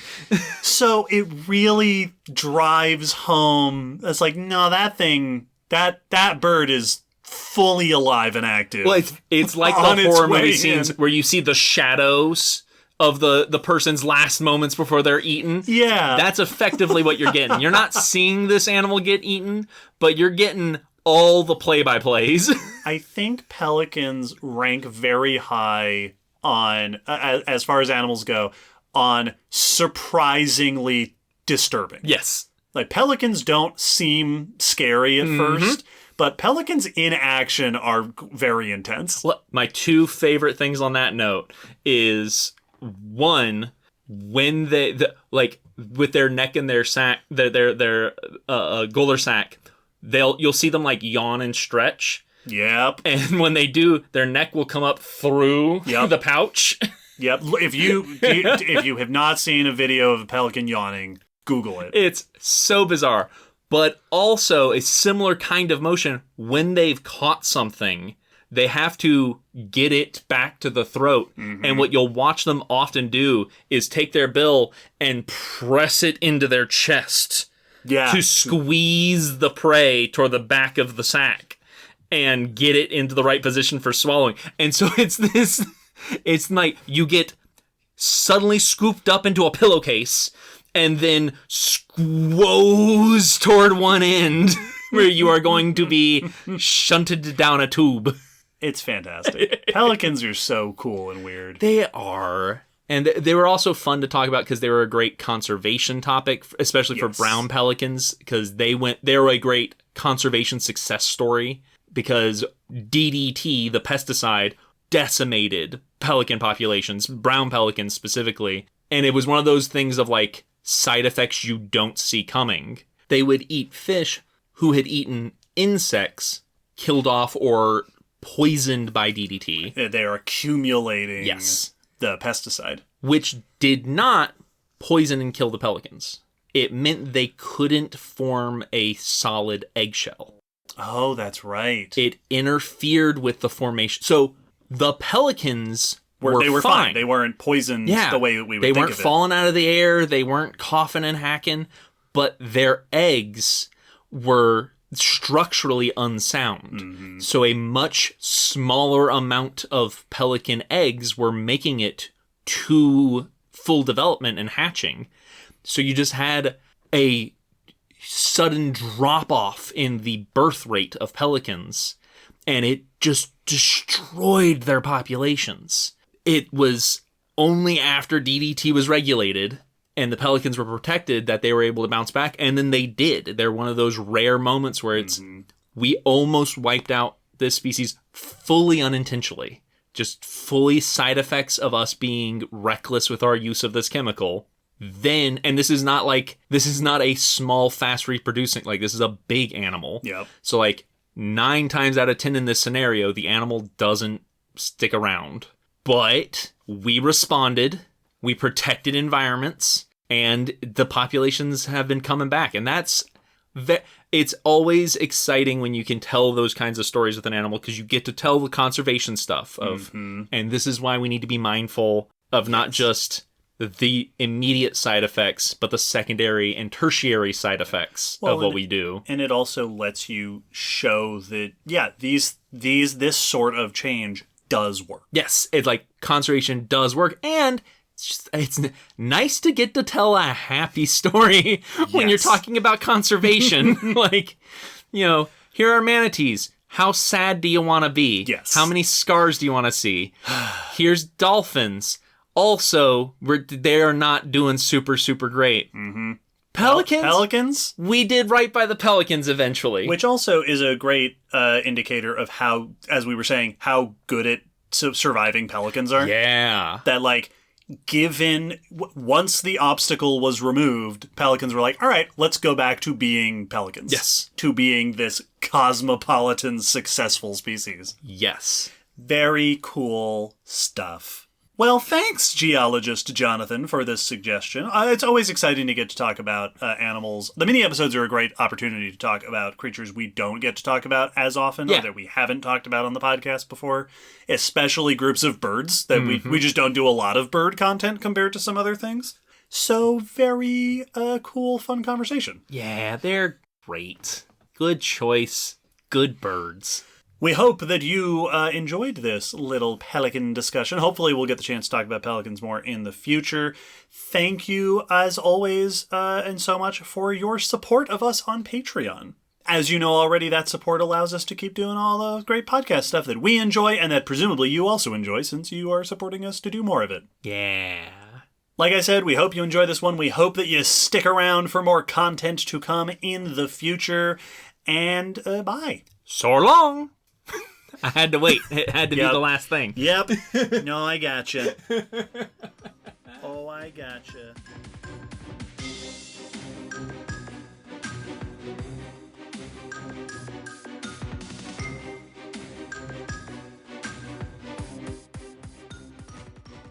Hello, Will. Hello, David. Hello, Hana, and welcome to your very own Patron mini-episode. As one of our upper-tier Patreon supporters, you got to request a topic for your own little mini-episode, and you requested Pikas. Pikas! A very fun choice. This is a thing that happens with the mini-episodes sometimes, is that a patron will say, talk about this thing, and I go, ooh, that's a cool topic that I know so little about. I am not very familiar with pikas, but I did a little bit of reading ahead of time to familiarize myself with them. Also, based on discussions and messages and stuff, I believe Hana is an expert in pikas. We'll see how we do. Yes, you grade us. You can let us know. Give us a grade at the end of it. Pikas are a very cool group because they fall in that sort of weird space. They've got that Tuatara thing going on. Yeah. It's like, these aren't rodents. Yes. But you'd be forgiven for thinking that these are rodents. Yes. Pikas are lagomorphs, which means that they are in the same overall group as rabbits and hares. Mm-hmm. Pikas, they're also far more diverse and widespread than I realize that they are. There's like 40 species of pikas, and they exist, I think, generally across the northern hemisphere. Yes. They're pretty common. Yeah, I had some knowledge of pikas in my head, mostly from a documentary I watched way back when. Mm-hmm. But I often conflate them with hyraxes. Oh, yeah. Which are even less rodents. Yes. And it's partially because they both have the, like, you're both, this isn't the right word, but it's the thing that I think, you're both teeny tiny, but like galloping small. Sure. Like, I gotcha. They lope. Yeah. Usually when I think of small rodent-sized mammals, I'm thinking of like, you're going through the underbrush. Right, you're skittering. Yeah. But it's like, no, like a pike is like brunt, up and down rock faces and stuff. It's like, yeah, you're moving like you're an antelope. Yes. Or like a mountain goat. But you're this big, like you're teeny tiny. You're a small animal, but you're moving around like you're like I think of bigger animals moving around. Yeah. So it's in this weird category of my brain, and that's why I think of the hyrax, because I have a similar thought with that one. Another rock dwelling. Yeah. Because pikas are often high elevation Yes. or high latitude, where they are hanging out in less forested ecosystems, less vegetated ecosystems, to my knowledge. Pikas are also in this weird space where they are they are themselves unusual, but they are sort of the normal lagomorphs. Yeah. Like, lagomorphs as a group, rabbits and hares are very distinctive. Like, Yes. rabbits are weird. Yeah. They do weird, they have a very distinctive body shape. They are specialized for that bounding, hopping motion. They've got those big long ears. They're very sort of distinctive. Pikas, by comparison, feel like normal small mammals. Well, like you said, they're kind of the rodents of lagomorphs. Yes. Yeah. They are very much more like, you're what a typical small mammal, rodent-like mammal looks and feels like. Mm-hmm. They're much less specialized Yeah. in that regard. Which is, it makes them seem weird compared to the rest of their group. Yes. Well, it's like when we talked about, when we did the giraffes episode. Yes. It's like, okapis. Yeah. An okapi is much more like what you expect a medium to large ungulate to look like. That's a normal giraffe. Yeah, that looks like a gazelle or an antelope or Absolutely. whatever. That's normal. But because you're in the family whose famous member is extremely weird, Yes. the okapi feels like the weird one. Yeah. Well, and I think pikas... Same thing with tapirs. Yes. Tapirs are the same way. Pikas also, I think, have that feeling of, like, you are unusually normal in the fact that, like, they look like a cartoon little mammal. Mm-hmm. They've like got a cartoon mouse. Yeah, like, they've got these, like, perfectly little round ears. Yep. Just they're fuzzy. circular. Yeah, they've got even, like, length fur all over. Then they've got this cute little face. And then just a round little bottom because they've got no tail. Yeah, like, that is one of the things that does make them a little surprising. Yes. Compared to our typical image of rodents, is that they tend to have very short tail. I believe they have a tail, like rabbits. Yeah, but it's just very short. When I was, because I did some reading as well, I think it said that it's not external. Like, it's not twitching around on the outside. Oh, that's interesting. They do have tailbones, but they're more similar to us than they are to a lot of other of their group. That's cool. But it means that, like, you look like someone drew you. You're kind of perfect. Yep. Well, they also make adorable noises. Yeah. Like, pikas are famous for their calls. Yeah. I think they're called, like, whistles and stuff. Whistling hare or something. Like, there's like a nickname. Oh, gotcha. Yeah, them. yeah. Yeah, I saw them called, their calls called whistles. Yep. Yeah, because they make this, like, chirping, whistling noise. Yeah. So, I don't know.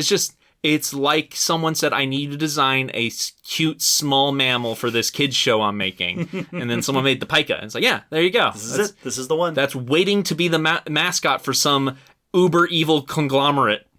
Pikas also have the same thing for me that kangaroo rats have, in that I expect them intuitively to be from far away. Yes. They feel exotic for us. I'm not going to encounter pikas. Yeah. They're somewhere else, in the Himalayas or something. Which, they true. do live over in Eurasia. But, no, we have pikas here in North America. Yeah.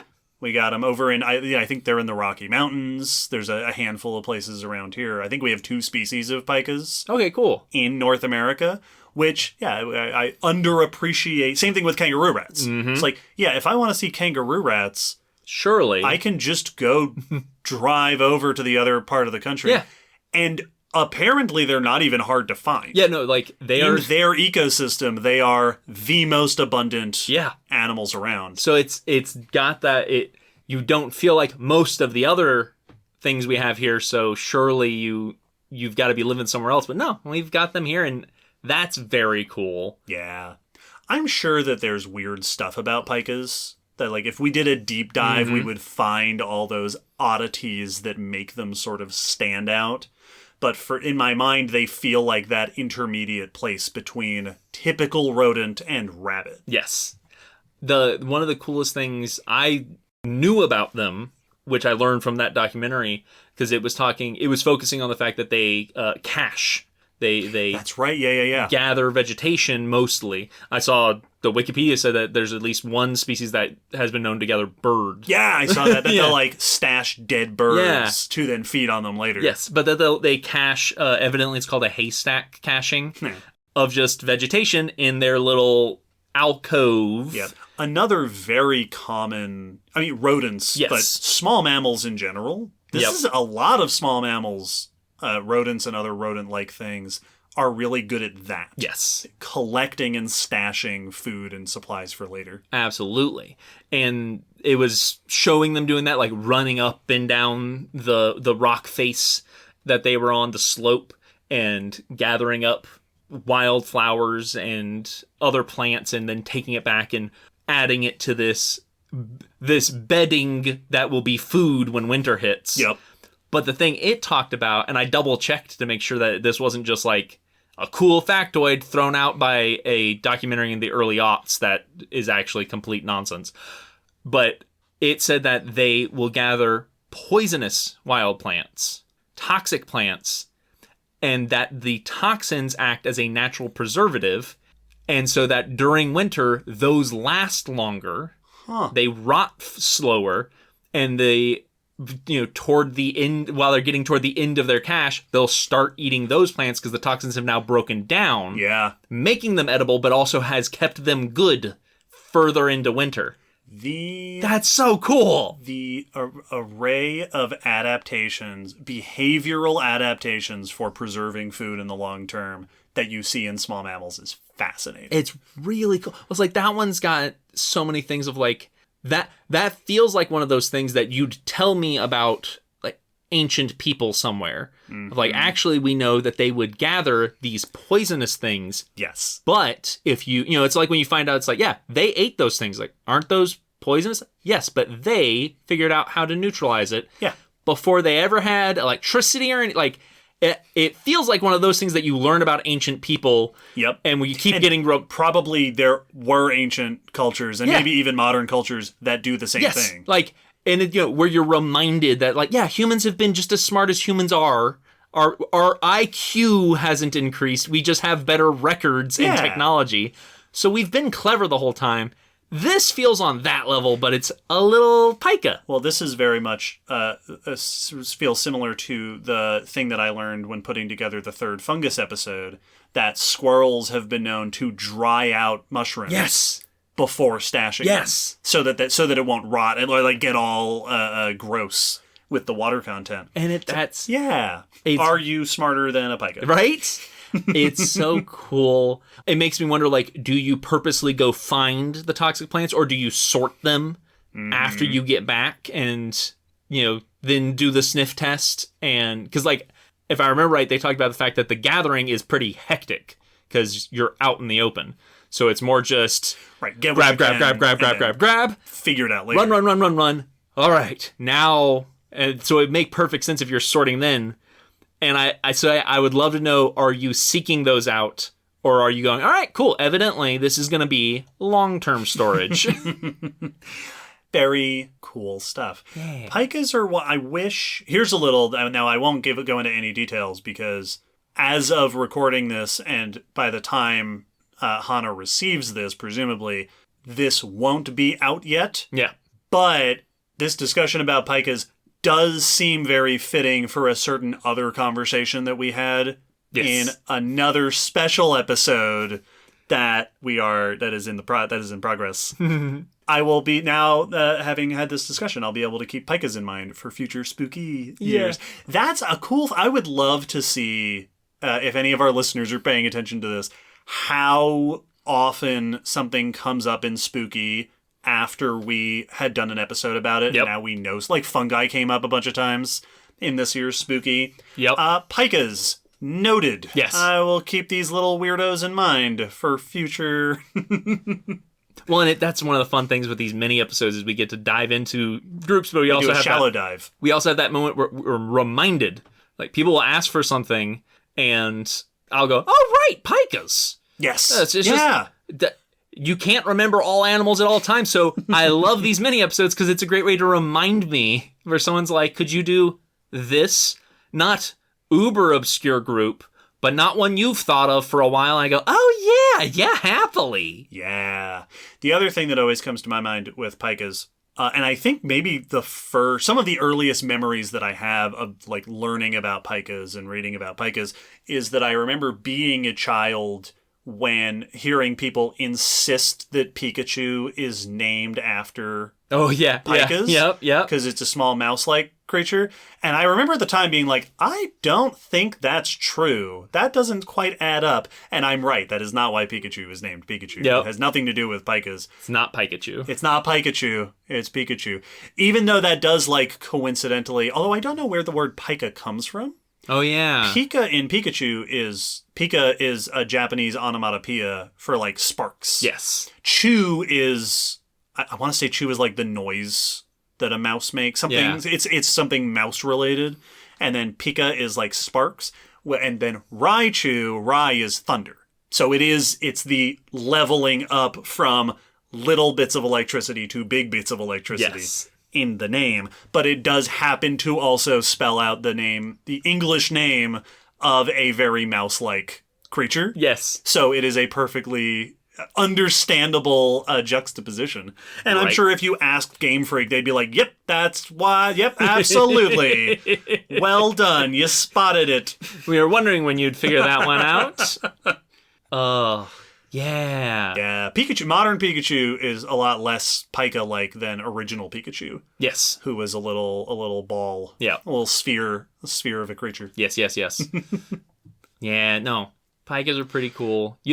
You also mentioned just logomorphs in general, and that this has been getting me thinking about them just more, like, because we were talking about how Pikas compare to them, and that logomorphs, rabbits and hares and such, are odd. They're so weird. But they're like little rodent horses. And that's why I was saying, like, the way pikas move feel very distinct.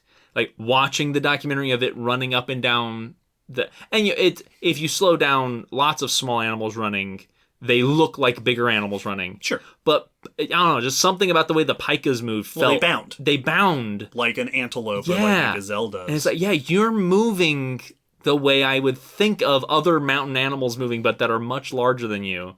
And that's, it goes for your group. Your group is very convergent with a lot of big hoofed animals. Yeah, lagomorphs are one of those groups that I know that they're really interesting, and I know that they're very weird, but I don't actually know a lot of details about it. But that, the list of things that rabbits have in common with large ungulates is fascinating. Yeah. They are very much small mammals doing their best impressions of antelopes and horses and stuff. Oh man, I should have looked up a pika skull, because we had a rabbit skull that I would use when I was at the aquarium I would do like a skull ID activity where I'd have skulls, let people guess, and then talk about how you can identify it. Yes. Like, why we can tell this is this, and what that says about how it lives. And the rabbit skull was always one of my favorites because people would guess rodent very reasonably. Absolutely. Makes sense. And then I get to show them the secret extra incisors that are hiding next to the big ones.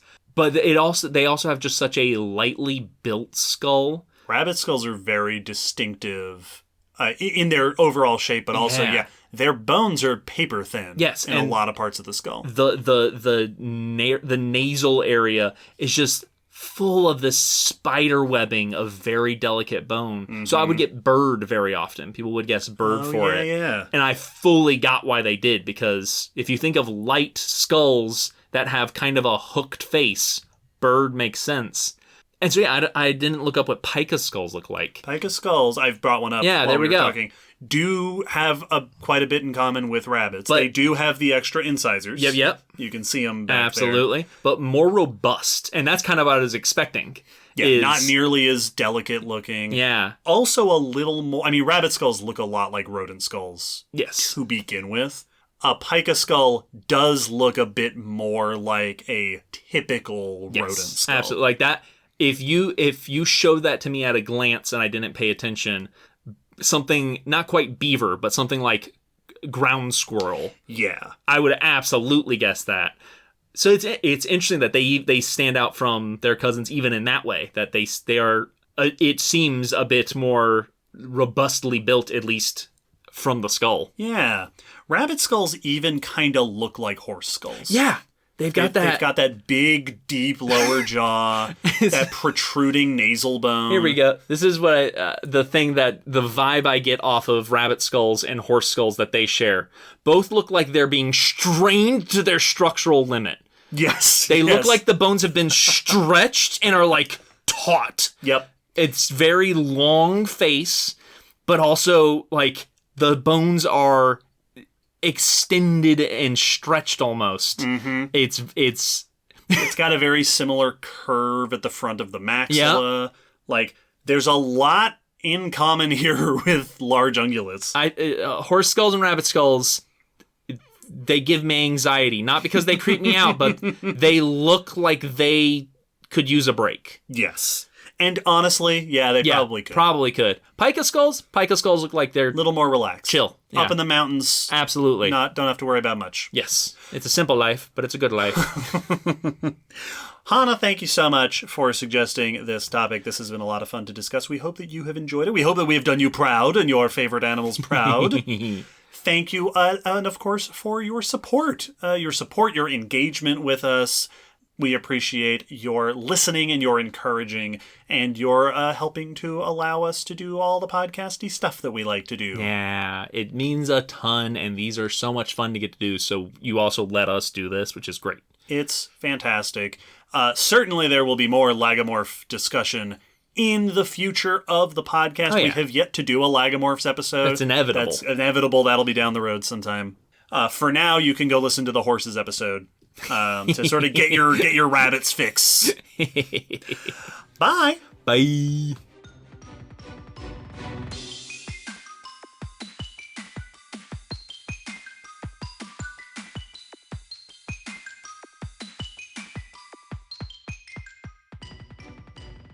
Hello, David. Hello, Will. And hello, Eric. Welcome to your Patron mini-episode.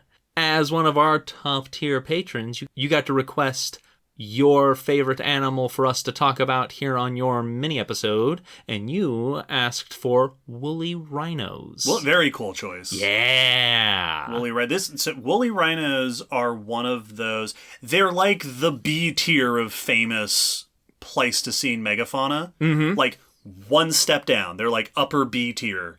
After you think about mammoths and Smilodon and all those... woolly rhinos are up there in the famous category of Ice Age giants. Well, and the thing that I often think of them in that regard is, like Smilodon and other saber-toothed cats, woolly rhino would be probably one of the top members of the you looked like you were designed to look cool. Like, you have the feeling of someone looked at a rhinoceros and went, awesome. What if it were, like, covered in rock star hair and had what all of us think of when we think of rhino horns, like just these giant exaggerated horns. Like you have the rhino horns that cartoon rhino, like modern rhinos also have ridiculous horns. Yeah, but there's also like rhino horns that are not the horns you think. Like, sure, there are rhinos that have much less ridiculous and extreme horns. Not all rhinos have the horns we often think they have. This one has the one that everyone, if asked to draw a rhino horn. Yep. The thing that stands out to me about woolly rhino, they are very much, they're a lot conceptually is similar between woolly rhinos and woolly mammoths. Yes. Including one of the things that I think is extremely cool about woolly rhinos is that they are a specific famous example that overshadows the fact that the world was full of rhinos. Yes. Woolly rhinos typically refers to a species. Mm-hmm. It's Coleodonta antiquitatis, which is one species of Eurasian rhino that was woolly. Yes. But there were other species in that genus. There are other extinct Eurasian rhinos that were closely related to the woolly rhinos. So there was this whole ancient diversity of rhinos across Africa, Asia, and Europe, much like there were many different types of mammoths other than woolly mammoths. There were also mastodons. So it was just a world full of rhinos. Yeah. Well, half a world full of rhinos. They never made it over here to the Americas. Which bummer. Rhinos started in the Americas. Yes. And then they moved elsewhere, and then they didn't come back. Whatever we did, they took it personal. Yeah, and then even the colonizers didn't have the good grace to bring rhinos over when they did bring horses back. Right? Just on the list of things that our ancestors did wrong. But there was just this whole array of cool northern-dwelling rhinos, of which the woolly rhinos are the sort of famous Ice Age example. Yeah. Well, and it also makes me wonder because one of the reasons that this species is so famous is we found some extremely well-preserved specimens. Much like mammoths. Yes. We have frozen woolly rhino carcasses. Mummified rhinos. Which is one of those where, like, a lot of the time, as paleontologists and as communicators, we are very accustomed to getting the question, how do we know it looked like that? Yes. And 99 times out of 100, the answer is, okay, well, we don't know what the skin was like. We don't know what colors it was. Those are things we're making inferences, blah, blah, blah, blah. Here's why we've drawn it this way. That's to reference this or because it would make sense. But no. Woolly mammoths and woolly rhinos both share this distinction of, how do you know it looked like that? Well, let me show you these specimens that are covered in multiple layers of reddish hair. Yep. No, the hair is with the mummy, frozen in permafrost. And apparently they had, like, long upper coat, yes. and then, like, an undercoat as well. Yeah. It's very cool. But it does make me wonder, since, like you mentioned, this is not the only member of this group. There were other members, like, close relatives, other species within this genus, but also other close cousins and other groups of rhinos in that part of the world. I wonder how many others were hairy that we just don't have specimens of because you lived in a warmer area. Because we have hairy rhinos today. Yeah. Like, the African rhinos are famously not hairy. Yes. But is the Indonesian...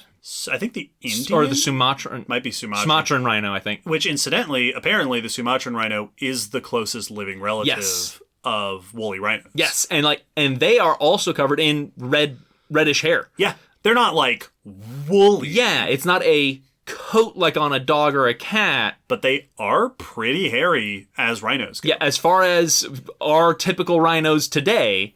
So it makes me wonder if you are the closest related, and we have an extremely hairy member for sure back then. Were there not only a plethora of rhinos, but were hairier rhinos kind of more the norm back then? Well, and it would make, because we have this comes up with mammoths and elephants as well, where by default we imagine that all ancient elephants would have looked like our modern elephants. Yes. And we infer that all ancient rhinos might have looked like our modern rhinos. But the classic example of modern rhinos and elephants are species that live in a very particular environment in a very particular part of the world. Yes. Black rhinos and white rhinos, which are living out on the plains of Africa, are adapted to that particular region and that particular climate and that particular habitat. It is entirely possible that the Indian, the Southeast Asian rhinos, the forest-dwelling rhinos, might be more representative of what ancient European and Asian rhinos were like. Well, and there's no reason to think that we couldn't have had short-haired rhinos. Absolutely. That were as covered as the woolly, but it's just like a horse coat. Well, and we also tend to, we often tend to default to, well, if it's a big animal, it can't have that much hair. Yes. Right? And that makes some level of sense when we look at elephants and rhinos, hippos, even giraffes, who are extremely short-haired animals. Yes. But again, those all live in a very particular habitat. And if you look at, like, bison, moose, elk, yaks, and muskoxen, there are quite a lot of more northern-dwelling large mammals who range from a little bit fuzzy to woolly. Yes. Like woolly, like yaks are woolly animals. Yeah, absolutely. Bison are they are shaggy. Absolutely. They are positively shaggy creatures. So the woolly rhino, and woolly mammoth also has this, but the woolly rhino stands out as one of those great examples of... Were they all woolly rhinos? Yeah. We often treat it kind of like this was the one unique rhino. That the one who had a good head of hair. Mm-hmm. The envy of all other rhinos. But for all we know, this was just the extreme of hairiness, but what might have been a full spectrum. Right. Our modern black and white rhinos, the other extreme. Yes, exactly.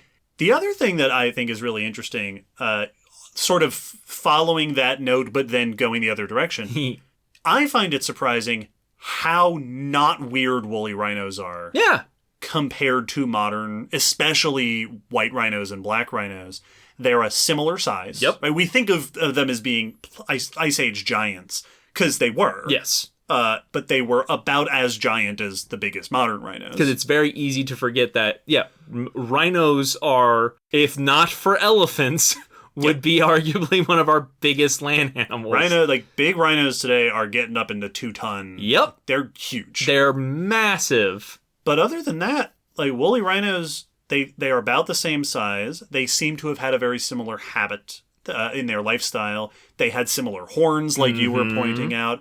They were woolly, but other than that, they have a lot in like a surprising lot in common with our modern famous rhinos. Which I love, because the rhino is often pointed at as, it's a famous animal. So people aren't surprised when they find out about rhinos. But rhinos are often pointed at as one of our more unique and stand-out animals. Yeah, well, similar to giraffes or elephants or hippos. There really isn't anything else in the world like this animal. You're our only horned herbivore that doesn't put its horns on top of your head. You put it on your snout. No one else is doing that. That's weird. Yeah, the closest thing to you in terms of shape and relationship are horses and tapirs, which are not particularly rhino-like on the surface. Like, that is one of those ones when you tell people that actually rhinos are a lot like horses, they go, no, they're not. Yes, exactly. Much like giraffes. Yes. It's like, there's giraffes, there's okapis, which are kind of, you can see the resemblance, and then there's just nothing else like that animal. Yep. It is very easy to make the assumption that since you're such a one-of-a-kind animal nowadays, that like many other one-of-a-kind animals, you're living where it's possible for you to live. Yeah. Like, you're limited to this specific range. Yes, exactly. Like, we have the African rhinos, which are very different than our Asian rhinos, and that those are kind of our two flavors of rhino, and they are living where they're able to live for being such weird animals. But then the woolly rhino shows us it's like, this body shape, this general body shape, does fine in a tundra. Yep. What? This works from the Serengeti to Siberia. Yeah, it's like finding out that it's like, actually, beavers do fine in rainforests if they had the chance to. Right. What do you mean? What are you talking about? How does that even work? And in that regard, it, again, is very similar to when we think about mammoths. Yes. I was like, elephant. Where do elephants live? Africa. Okay, that's not entirely true. Yes. There are Asian elephants. But no, it used to be that you could hardly go to a landmass in the world and not find elephants somewhere. Rhinos, again, they are a bit more restricted. Yes. At least during the Pleistocene, they are old world. But yeah, if you lived, which not only like if you lived where in the old world, which all early humans did. Yes, exactly. Which means that from the inception of humanity up until humans made it over to like Australia and the Americas, basically all humans lived with rhinos. Yes. As they moved into Asia, as they moved into Europe, there were always rhinos around. Yeah. That's just a feature of our deep heritage. Which is shown by the fact that we drew them a ton. Yeah, there's tons of cave paintings of woolly rhinos, which is this is a cool, one of those super cool things you get with Ice Age megafauna, is that we know a lot about what they looked like, because we have cave paintings and we have those frozen carcasses. Yes. I actually wrote down, this was on Wikipedia, but I wrote down just like a list of stuff that was listed as we know this about them, which is super cool to know about ancient animals. Yep. That they had long fur, which was reddish brown. They had an undercoat and guard hairs, a brushy tail, Yeah. like we think of with modern rhinos, like that little thoof at the end. We know where their nipples were. Yep. Small ears, Yeah. which is a very cool thing to know.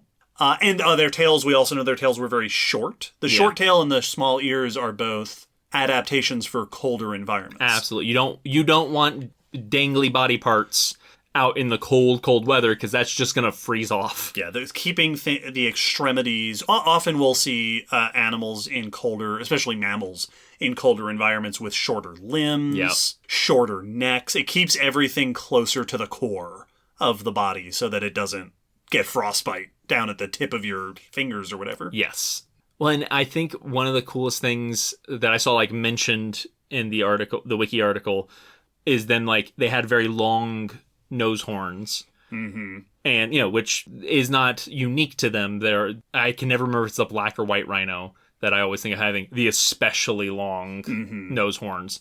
But that they mentioned that, they probably used it the same way for defense and for fighting each other and for protecting their territory and stuff. But also that they could use it to, like, sweep snow away. Yeah, I've heard that with a number of ancient rhino lineages. And, because, elks have that with their antlers, that they have a projection on their antler that is for sweeping snow away so they can graze and look for food during winter. And I love this because their horn isn't weird shaped for a rhino.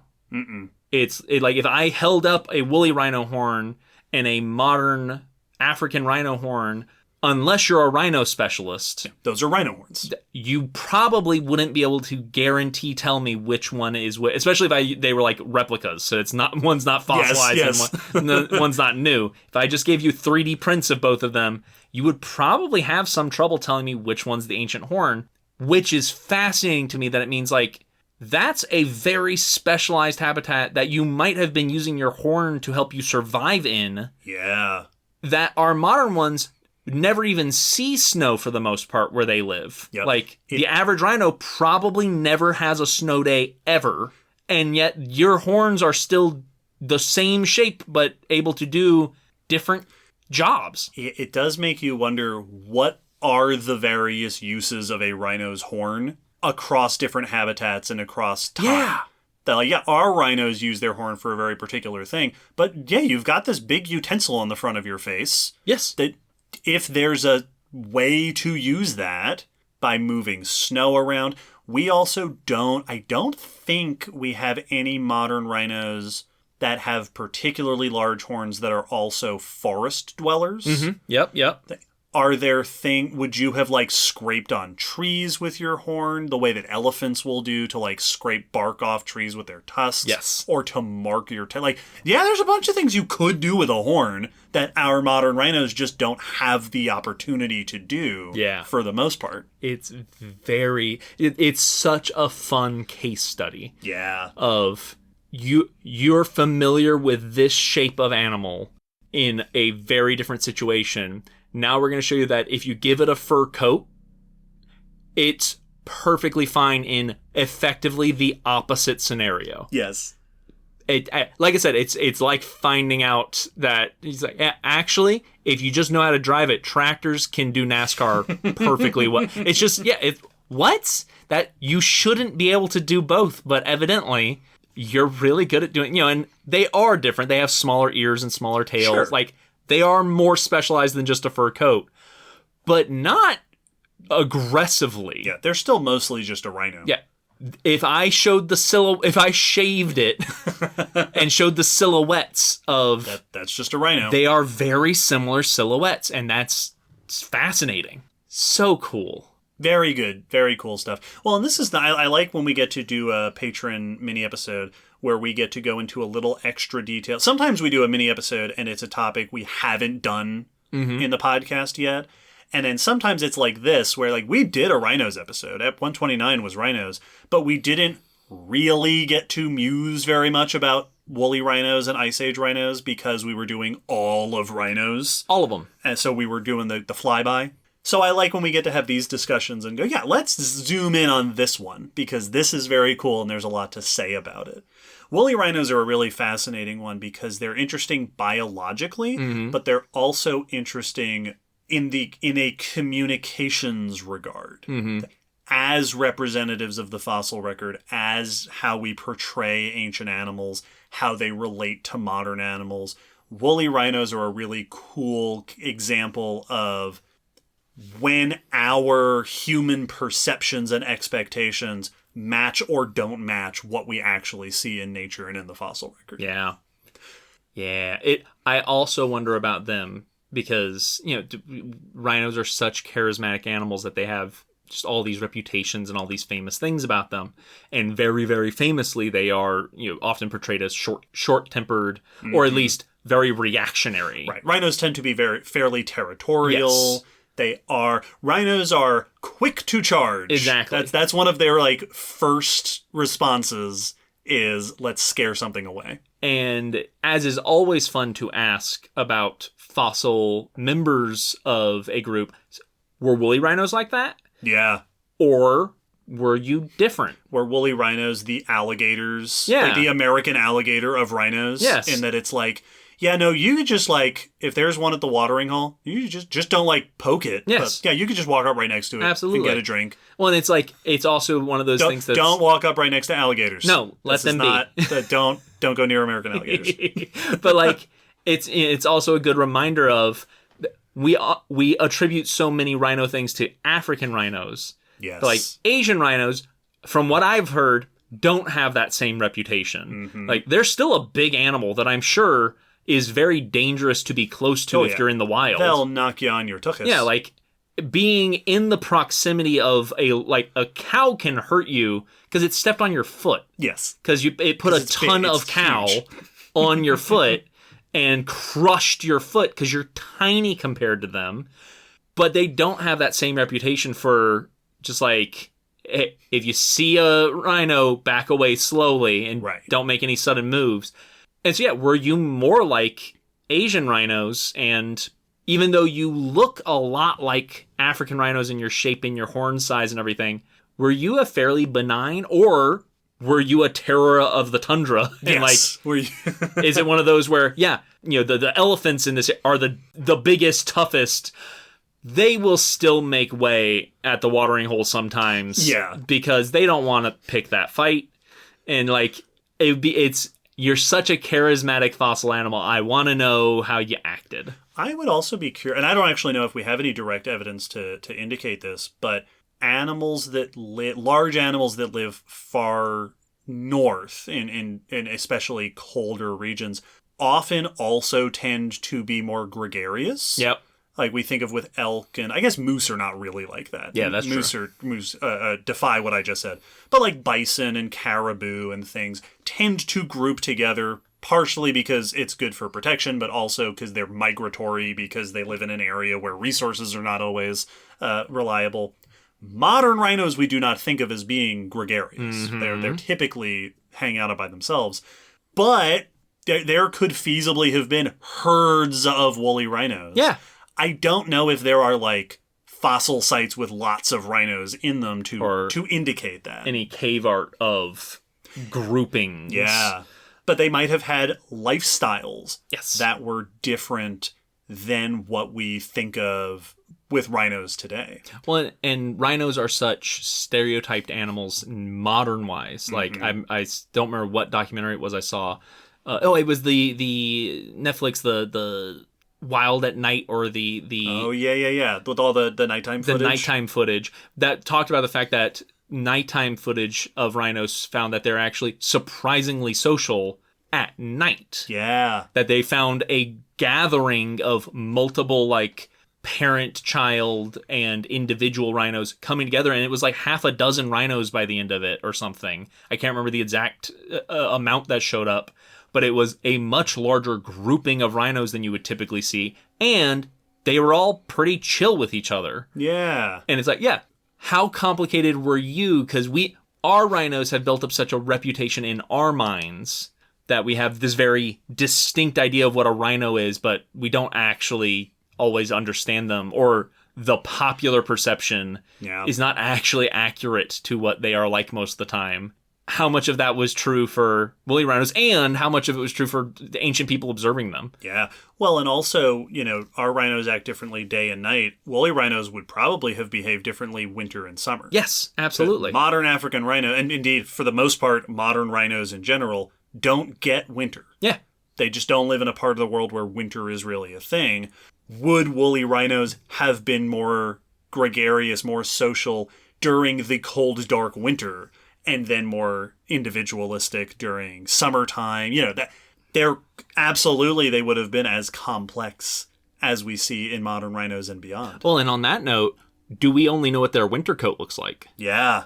Did they have a summer coat? Yep. Did you shed? Just huge clumps of fur? Just all the birds' nests in the spring are full of this reddish brown rhino fur. Yeah, and that could be a regional thing. Like we have rhinos from areas that have stayed frozen, permafrost. Yes. Mm-hmm. And in those areas, they probably had a thick fur coat, year round. But like southern Asian rhinos, why would they be super woolly? And we see that with animals today that will have winter summer coats unless they spend all of their lives in a permanently cold area, then they just stay in winter coat nonstop.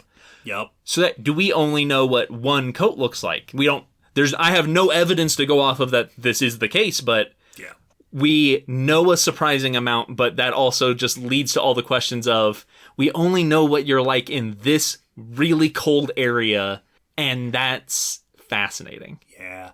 The discussion about rhinos and their reputation and their aggression or calmness and their fur and comparing them with mammoths, all of that made me think, and this is a little bit of a tangent, woolly mammoths in must would have been gross. Yeah, oh yeah. Just so disgusting. Just like when you have a cold and a mustache. Ugh. There's a visual image for you. I'm speaking mammoth. from experience. Yeah, I've never imagined a woolly mammoth in must before. Go Google elephant must, and then imagine all of that happening with 3-foot long hair all over the body. Ugh. Yep. Anyway, Eric, thank you so much for suggesting this fascinating discussion. We hope that you have enjoyed it. This will certainly not be the last time we talk about rhinos on the podcast. And thank you again for your support. We greatly appreciate your encouragement and the moral and financial support that you provide to us that allows us to keep doing the podcast that we enjoy so much. Yeah. And with that, we conclude this Patron mini-episode, and we return you to your regularly scheduled whatever we're doing these days on the podcast. Hope you're enjoying it. Bye.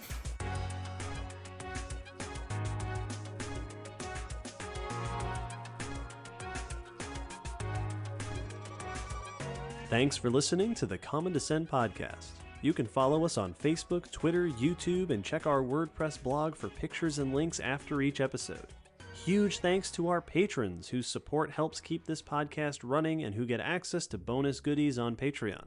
The song you're hearing is called On the Origin of Species by Protodome, which we found at ocremix.org. Thanks again for listening. We hope you'll join us next time.